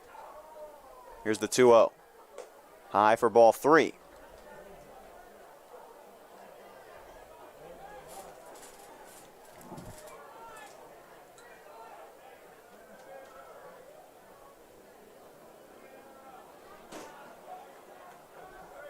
The Alabama native on the mound, the 3-0.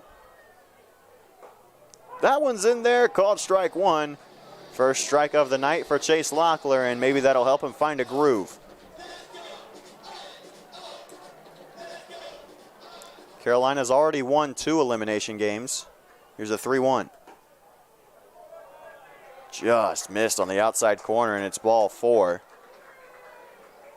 And it puts runners on the corners with 2 away.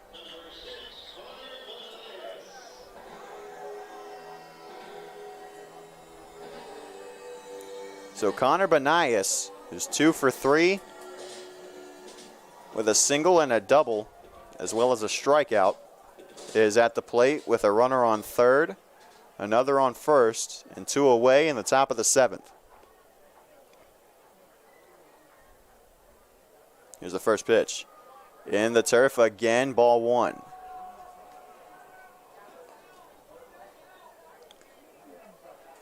Ten pitches now for Locklear. He's missed on 9 of them.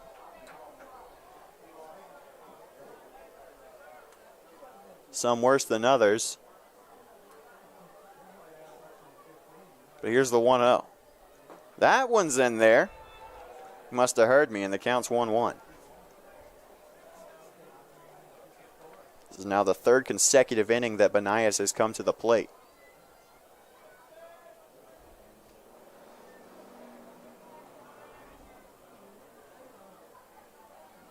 Here's the 1-1. High and away, caught the corner, and it's called strike 2.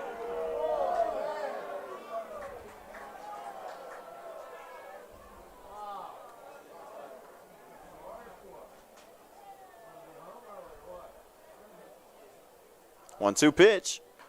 Popped up, but it'll get out of play, foul, straight back almost. Count stays 1-2.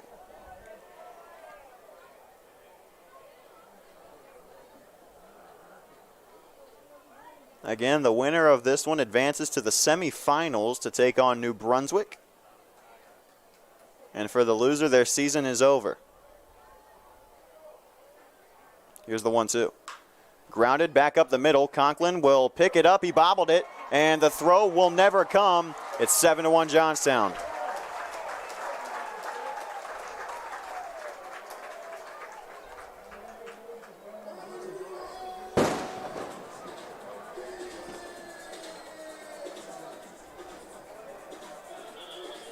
Benias reaches on the east 6. It's the first error by Conklin. And make it 3 runs credited to Garrett Leftwich. Everybody left on the base paths now is responsible. Or Locklear is responsible for them, I should say. Austin Homer is also making his 3rd plate appearance in as many innings. He'll foul the first pitch away for strike 1. Locklear from the stretch as Ben Tanneman has started warming up in the bullpen. 0-1 is high and the count evens. 6-run deficit in a winner go home quarterfinal matchup for Carolina. Here's the 1-1. Swung on to the left side, foul. That one will get into the street. It's a 1-2 count with 2 outs. Runners on first and second. Chance to get out of the inning for Chase Locklear.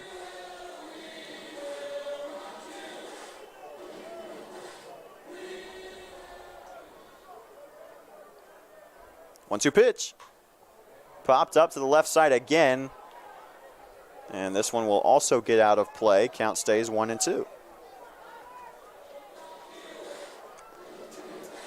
Jordan Sable, the only man in the Johnstown order that has not come to bat this inning, is on deck. The leadoff man, Homer, is the 9 spot in the order for Johnstown. Time called at the plate before the pitch.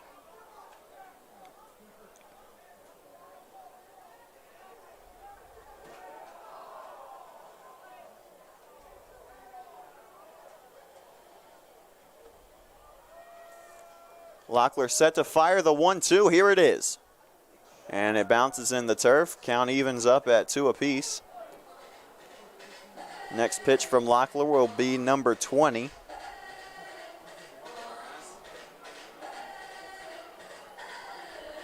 He's walked 2, allowed 1 to reach on an error.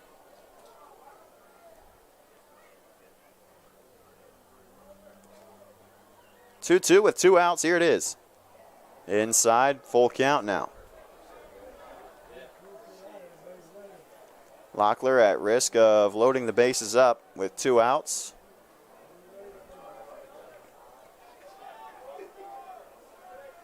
Sable on deck could potentially represent the winning run as the 10-run rule is in effect. Johnstown up by 6. 3-2 gets away. And it's a 2-out walk issued by Locklear. It's going to bring out Kurt Cabana. And this could be the second pitching change of the inning.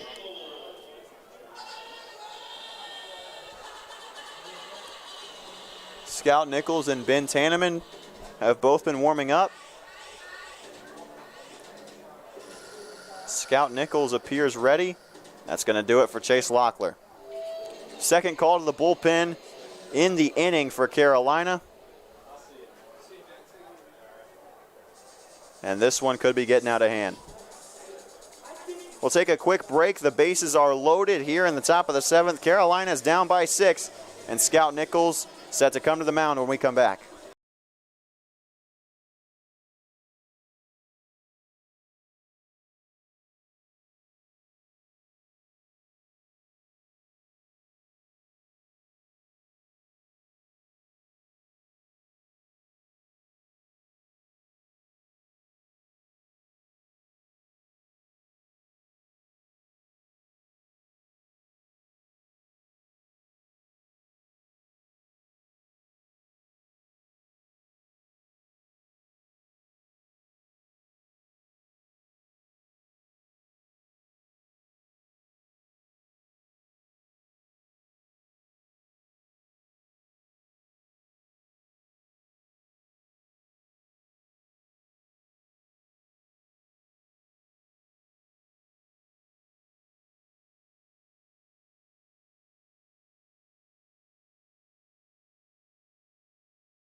The Rhinestone Cowboy steps onto the mound for the first time since he got the save on Tuesday against Youngstown.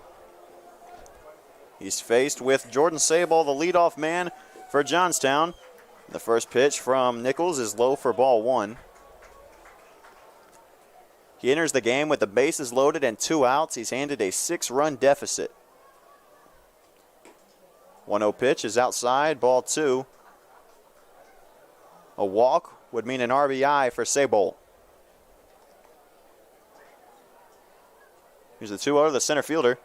Grounded back up the middle. This could end the inning. Tharp won't be able to pick it up on the backhand. And 2 runs are going to score on the error, and it's 9-1 Johnstown.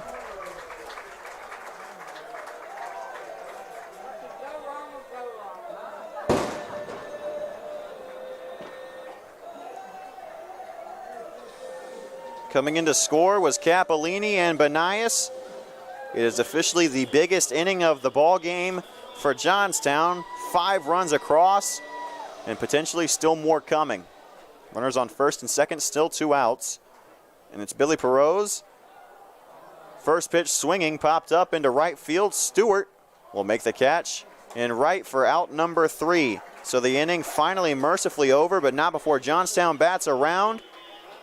And we will head to the bottom of the 7th. Carolina allows 5 more across, and it is an 8-run lead for Johnstown with the season on the line. We'll be right back after the 7th inning stretch after this.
ready to go. Bottom of the 7th inning, Carolina had a rough go of things in the top half of the frame. 5 runs come across for Johnstown in the top of the 7th inning on no hits. 3 errors committed to go along with 5 walks. Only 2 of the 5 runs were earned. They left 2 on base. And Carolina is down by 8 going into the bottom of the 7th. Things will be started by Dane Stewart. He'll have to face Wisniewski. First pitch swinging for Stewart, and it's low and in. But he goes around on it fully, and it's strike 1. 0-1. Another swing and a miss on a pitch in the same spot to Stewart, and the count's 0-2. Tharp on deck, John Owen behind him. Off speed, got him. Looking, called strike 3. It is the second consecutive 3-pitch backwards K to Dane Stewart, and it's out number 1 in the inning. It'll bring in Dino Tharp, who walked his last time up. He scored the lone run of the ball game so far for Carolina. First pitch swinging, it fouls it back into the net, and it's 0-1. Tharp walked on a full count in the bottom of the 5th. Here's the 0-1. Bender, that is in the same spot as strike 3 called to Stewart, but this time it's called ball 1. Wisniewski finally nearing 100 pitches as that one's lifted into left center by Tharp. It's going to drop for a base hit. Tharp will round first and head to second along the wall. Tharp going for extra bases, and it's a stand-up double with 1 out for Dino Tharp. So Carolina not done yet, as Tharp has his second extra base hit of the week. And it will keep things alive for Carolina for the time being. Runner in scoring position for only the 2nd time today. 3rd time, excuse me. Tharp was in scoring position his last time around. Zane Beaver made it to 2nd in the same frame, and now John Owen with an RBI chance. Runner on 2nd, 1 away. Here's the first pitch. Outside corner, called for strike 1. The next pitch from Wisniewski will be number 100, and time is called by Owen at the plate before it can be offered. On deck, Scout Nichols.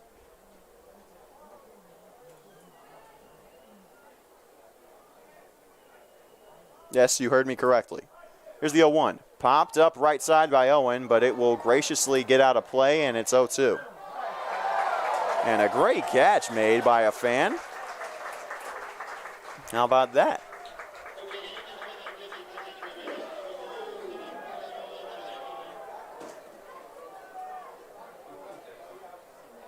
But the count to Owen goes to 0-2. No pun intended. Here's the 0-2 pitch. To the right side, caught on a line, throw back to second. They got Tharp. Oh, man, that one was close. But in a game like that, you're going to get that call. A 1-6 double play, and that is exactly how this game has gone. 7 full are done. We go to the 8th. Carolina down by 8 with a lot of work to do. But they've got to record some outs before they can get up to bat again. And the 8th inning starts after this.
Top of the 8th set to get underway.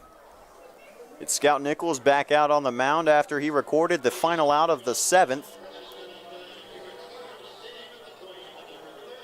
And Joe Olsarski, the shortstop, set to come up for the 5th time tonight. He's 2 for 3 with a double, a single, and a walk drawn to go along with an RBI and a run scored. First pitch from Nichols is outside by a margin, and it's 1-0. Johnstown batted around in the 7th. That one didn't miss by a lot, but it did, and the count's 2-0.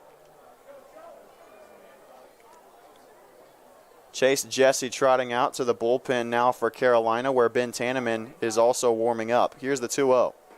That one finds the zone inside, but it's called for strike one.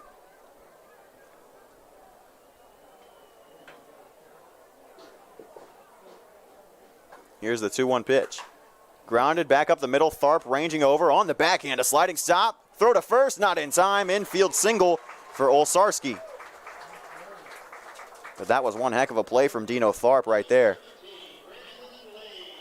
Didn't get the result he wanted as the speedy shortstop for Johnstown able to beat it out.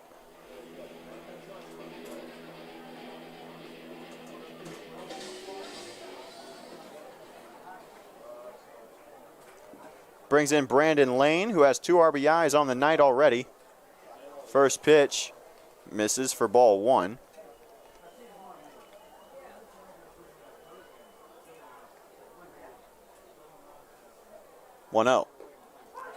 Outside corner called strike one. Beber able to field that on a one-hop from Ezel. The back pick throw not in time to get Olsarski. 10 pitches now for Nichols.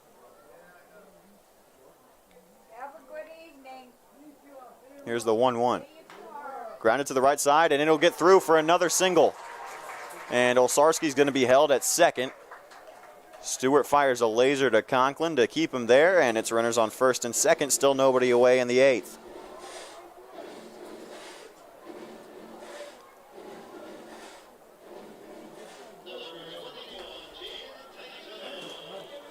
Brings in Jaden Titano, the DH.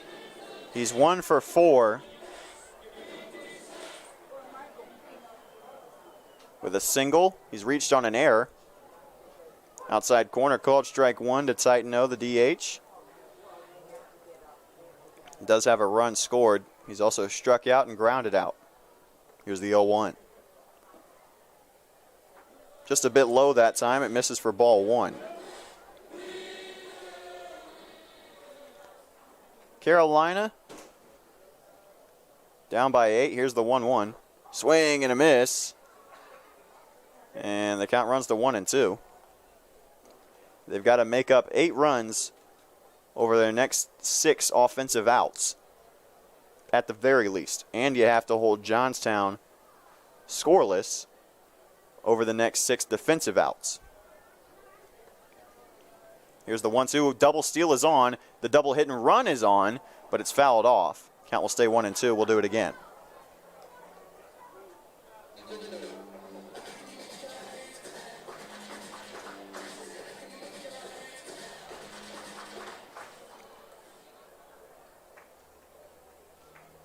On deck is Contakos. He struck out twice. He's 0 for 3. That one's fouled off again by Titano. Count will stay 1-2 once more. Tanneman still warming up in the Carolina bullpen. Could be due for his first outing on the mound of the week. Here's the 1-2. Double steal is on again. Swing and a miss. Strike 3. And Ezel airmails the throw. Tharp will cut it off before it gets into center.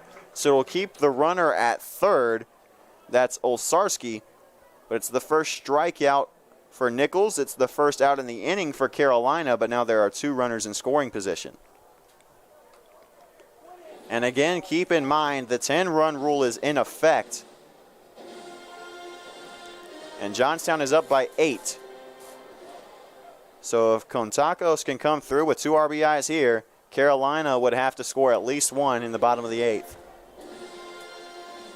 Count 1-0. to the Johnstown catcher. Here's the 1-0 pitch.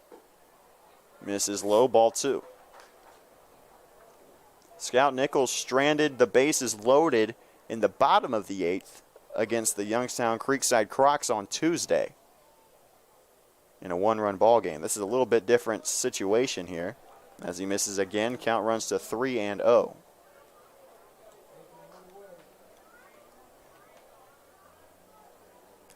Contakos walked his last time up. Here's a 3-0 pitch. Taken all the way, and it's right over the heart of the plate, called strike 1.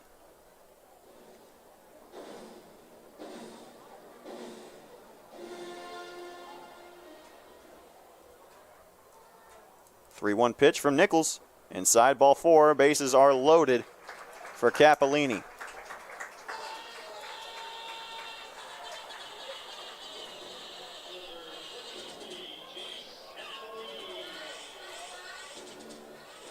Jace Cappellini on the day, one of the only hitless members of this Johnstown team.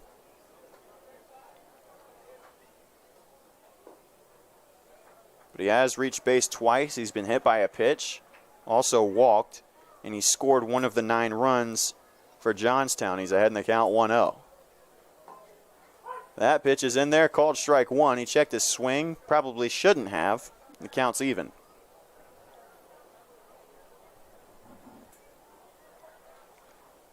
Corners are in. Here's the 1-1 pitch. Outside, ball 2. Again with the bases loaded. A walk here would bring in a run.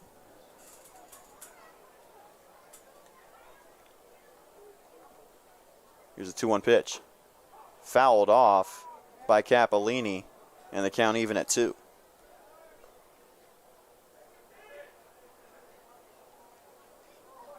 Connor Benias is on deck. He's reached base 3 times today. He's scored 2 runs. And he had the hit that really kick-started this Johnstown offense. Here's the 2-2. Swing and a miss, strike 3. Second K of the inning for Scout Nichols. And it keeps the bases loaded for now.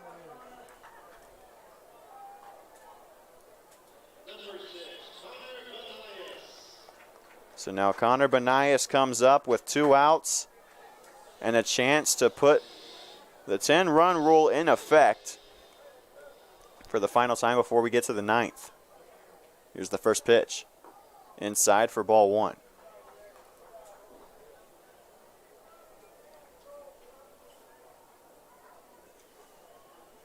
Benias had a double off of the netting out there above the left field wall. Here's the 1-0. Didn't miss by a lot, but it did, and the count is 2-0 now. That double came as the leadoff batter in the 5th, which was the first big inning. He scored the first run of the ball game for either team, and from there the floodgates just opened for Johnstown. They scored 4 in the 5th, another 5 in the 7th, and that makes up their 9 runs. That's a called strike 1 and a 3-0 count. And it will keep the scoreless inning alive for the time being for Scout Nichols. 3-1 pitch. Here it is. Outside, ball 4. 10-1 ball game.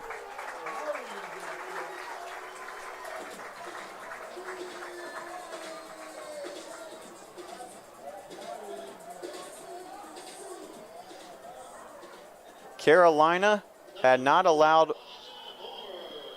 more than 5 runs in a game since Monday. They allowed 12 to Maryland State on Monday and only 8 combined on Tuesday and Wednesday. 3 against Youngstown, 5 against Brooklyn, and today they've allowed 10.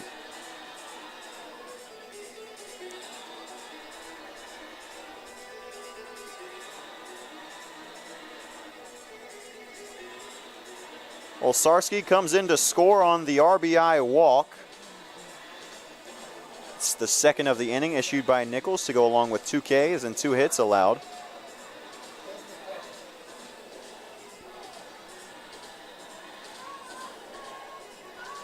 Kirk Cabana's mound visit is going to get cut short by our home plate umpire. Austin Homer, the number 9 spot, who's 1 for 3 on the day with a single and a walk, is at the plate with the bases loaded and 2 outs. And again, standing on third is Brandon Lane. If he were to score, Carolina would have to score in the bottom of the 8th to keep this game alive. Here's the first pitch to Homer. Left side out of play, 0-1.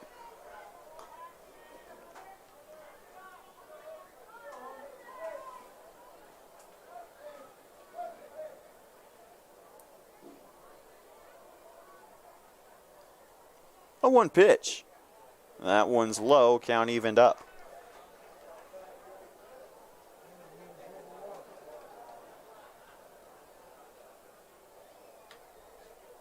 One from number 1-1. Left side. It's a hot shot. And it not only startled me, but it also startled one of the coaches for Johnstown, who had nearly caught on a fly. But everyone's okay, and the count's 1-2 with 2 outs from Nichols. Here's the pitch. Outside. Count even again at 2 apiece. On deck is Sable. The center fielder and leadoff man. 2-2 pitch. Into the air, right side. Stewart making a run for it. And along the right field line, he'll make the catch for out number 3. So we will play a 9th inning here in Johnstown at Sargent Stadium at the Point. But before we get there, Carolina has a chance to cut this lead. It stands at 9 as we go to the bottom of the 8th, and Carolina comes to bat after this.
Bottom of the 8th, and for Johnstown, Ben Wisniewski has finally been taken out of the ball game.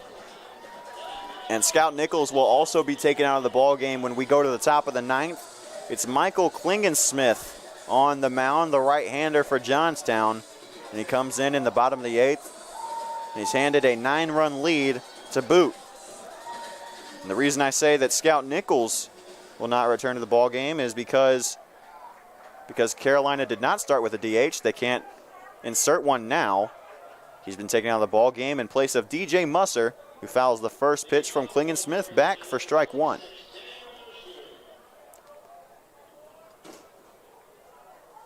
Oh, 1. And Musser watches it go by for strike 2.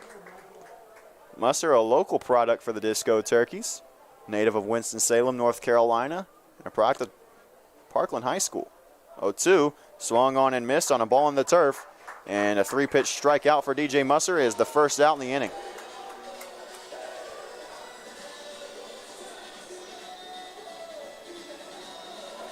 Dion Tubbs set to come up. He's 1 for 3 on the day with the lone RBI for Carolina. His bat finally coming alive tonight, but not quite enough to salvage the season for Carolina, at least so far. Don't want to speak too soon. 5 outs left for Carolina. Down by 9, first pitch to Tubbs, outside for ball 1.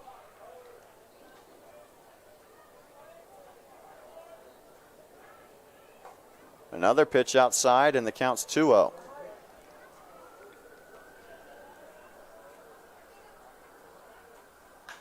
Popped up by Tubbs to the infield.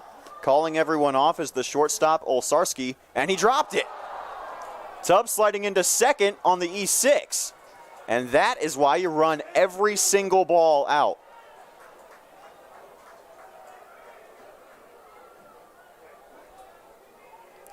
So hold your breath, Disco Turkey fans. This one might not be done yet. There's a long way to go, but that helps kickstart things. Logan Conklin comes up now with a runner in scoring position. He's 0 for 3 with a fly out, a line out, and a ground out.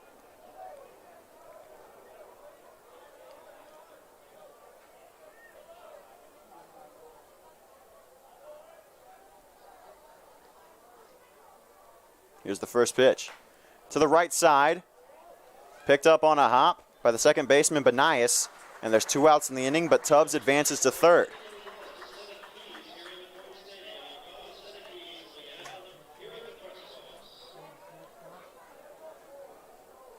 So now Hayden Setzer, who's also 1 for 3 on the day, with a chance to keep this game competitive, at least for the time being. An RBI chance. First pitch. Outside, misses for ball 1.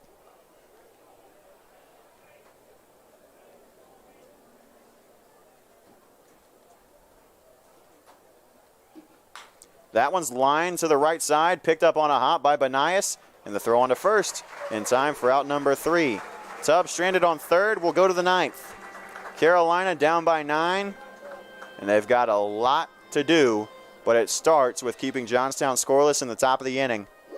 And it'll be Ben Tanneman who takes the task when we come back.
Top of the 9th inning here at Sargent Stadium at the Point in Johnstown, Pennsylvania.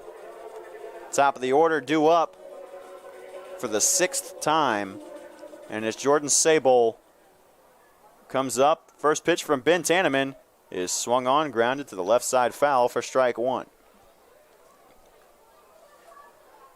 And with Tanneman making an appearance on the mound, that now means that every eligible player for the Disco Turkeys has seen the field on this trip to Johnstown. 0-1 pitch, taken for strike two.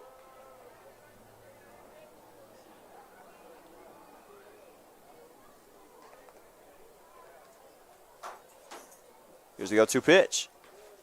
Check swing, fouled off, and the count will stay 0-2.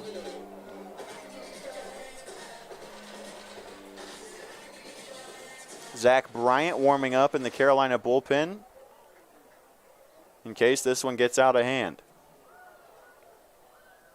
0-2 pitch. Outside, ball one.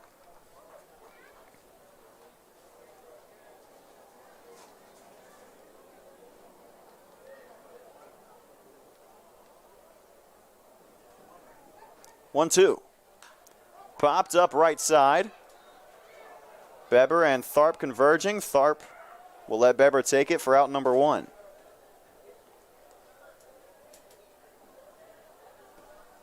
So leadoff man retired here in the 9th. And it will bring in Billy Perrose, who is still hitless on the day.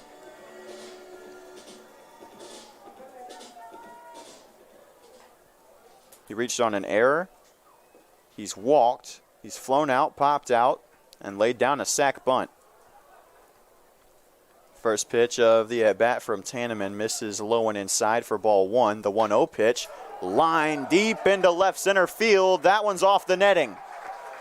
Tubbs will pick it up in center, hit his cutoff man, and it's a one-out double for Billy Perrose.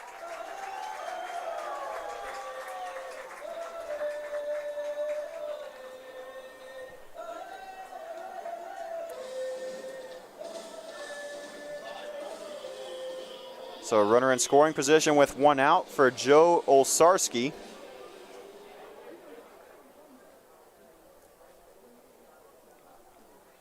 First pitch, outside corner, called for strike one.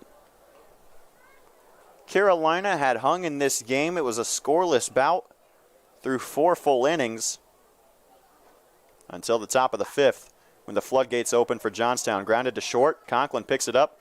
Throw to Beber in time for out number one. A good stretch from number two over there at first base. Second out in the inning, and it will move the runner over to third.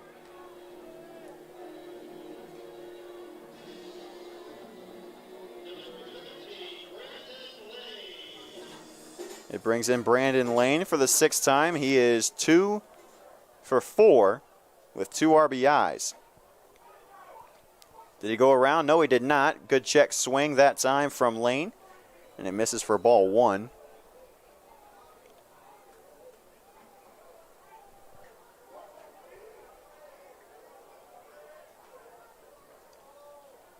Here's the 1-0. Lined into left as well. Setzer will let it drop. It's another RBI for Lane. 11-1 is the Johnstown lead.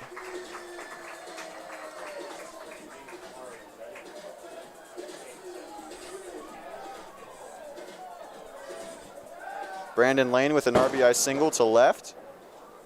Perrose comes in to score. And it will bring in Titano, the DH, who on the day is 1 for 5 with a run scored and an RBI.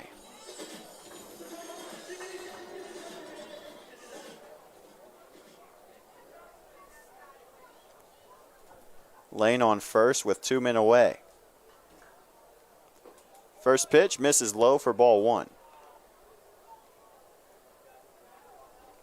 On deck is Contakos, who is hitless in 3 tries, but he's walked twice.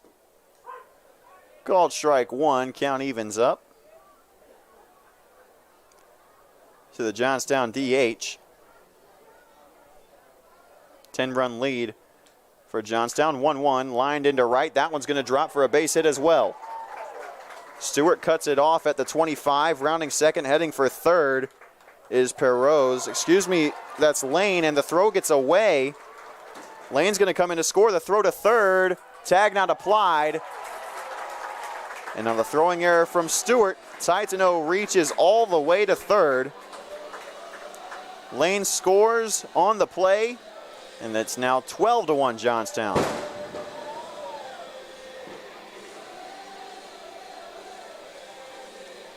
Still 2 away in the inning, though, and it will bring in Contacos.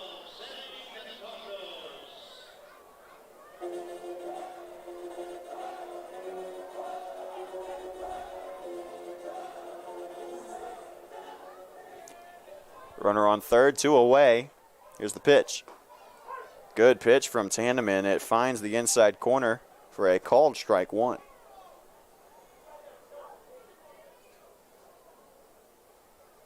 Here's the 0-1 pitch. Swing and a miss, and it's now 0-2.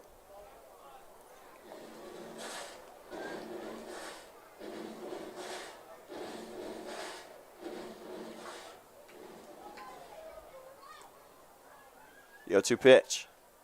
Swing and a miss on that one as well from Contacos, and he goes down on strikes for the 3rd time today. Tandeman escapes the inning. 2 more runs across for Johnstown, and will head to the bottom of the 9th. 11-run deficit for the Disco Turkeys in what will likely be their final game of the inaugural season. 3 outs to scratch across 11, and it starts when we come back.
Bottom of the 9th inning here in Johnstown, Pennsylvania, and it starts with Christian Ezel for the Carolina Disco Turkeys. 4, 5, 6 due up.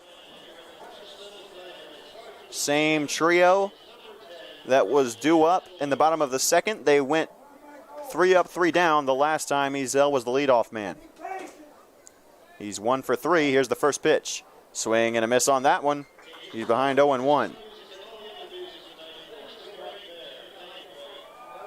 The winner of this one advances to the semifinals of the AAABA tournament to take on New Brunswick, the Matrix, who defeated Maryland State today in a 2-1 ball game. Ezel fouls the 0-1 pitch off. He's behind 0-2 now. Bryson Beber on deck. Here's the 0-2 pitch. Misses high, ball 1.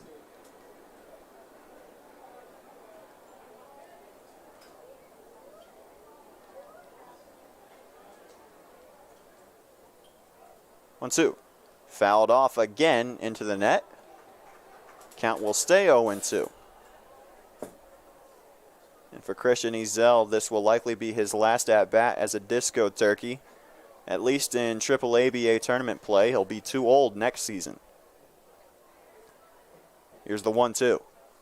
Swing and a miss, strike 3. And it's the first out in the bottom of the 9th for Carolina.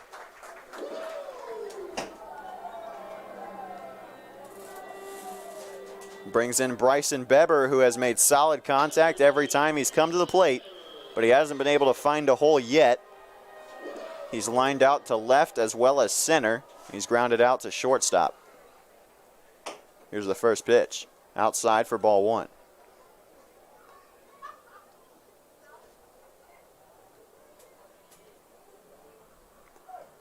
One-0 swung on and missed on a ball that was right in the sweet spot for Beber, but he's behind on the fastball, count even. Another swing from Beber. This time he connects, but it's fouled back. Strike two.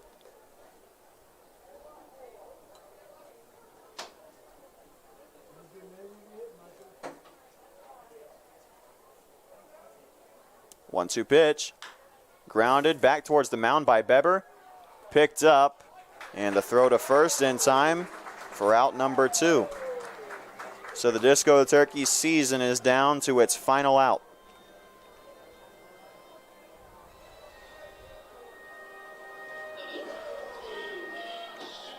Michael Klingensmith entered the game to start the eighth in relief of Ben Wisniewski, who put on an absolute show on the mound tonight for Johnstown. He was perfect through 3 2/3. As Dane steps in, Dane Stewart takes the first pitch for a called strike one. Stewart is 0 for 3 tonight with 2 Ks. That's high and inside for ball one. Stewart has had one heck of a tournament. Up until tonight, he really turned his bat on as he grounds that to the right side. This could do it. Flip on to first in time for out number three, and that's the ball game. Carolina, after winning in 2 do-or-die games in pool play, has been eliminated in the quarterfinals by Johnstown, Paul Carpenter's Capital Associates, and that'll do it for us here in Johnstown, Pennsylvania. We'll get into the post-game show. We'll recap the tournament and the season. It started off pretty rocky after a great first game in franchise history, defeating the CPL franchise, High Point Thomasville High Toms. It kind of went downhill from there for a bit, and the team hit a couple of rough patches. But then they started to turn it on a little bit after the mid-season point as the two teams bump fists and congratulate each other on a great tournament so far. And especially at the end of the year, Carolina really started to turn it on, both at the plate, in the field, and on the mound. It was a rough loss in game one of tournament play after Chase Jesse got knocked around a little bit. Maryland State just ran all over the Disco Turkeys, and it was a rough first loss, as mentioned. On Tuesday, a really tough, gritty win against the Youngstown representative, the Creekside Crocs. Yesterday, another tough win against the Brooklyn Cougars to advance to the quarterfinals. And then today, a really tough game against Johnstown and then Paul Carpenter. And that'll do it for the Carolina Disco Turkey season, as they are swarmed by a group of young fans from the Johnstown area. And that just shows you how they have really, really blown up here this weekend. The brand has really caught on, and the locals have loved it, and it has very much enticed a lot of players to want to come back next year.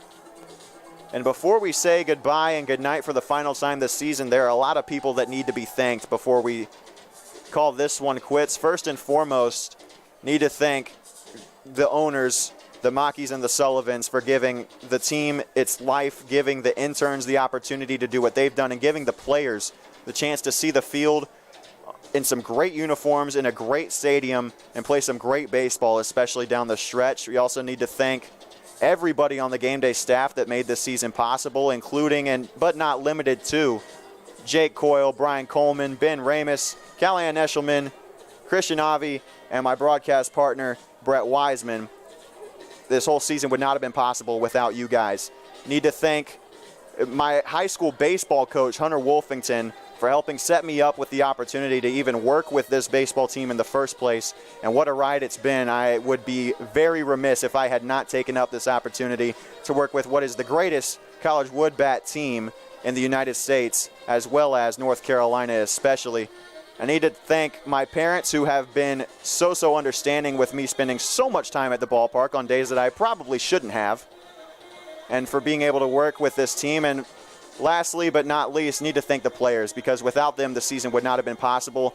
They made this team as fun as it was, despite the great colors, the great uniforms, the great brand. Without the players and the personalities all up and down the roster all season long that the Disco Turkeys were grateful to have, this season would not have been nearly as fun as it was. And Kurt Cabana as well, you got to thank him. He was a big part of that. I almost count him in with the players in terms of players that need to be thanked.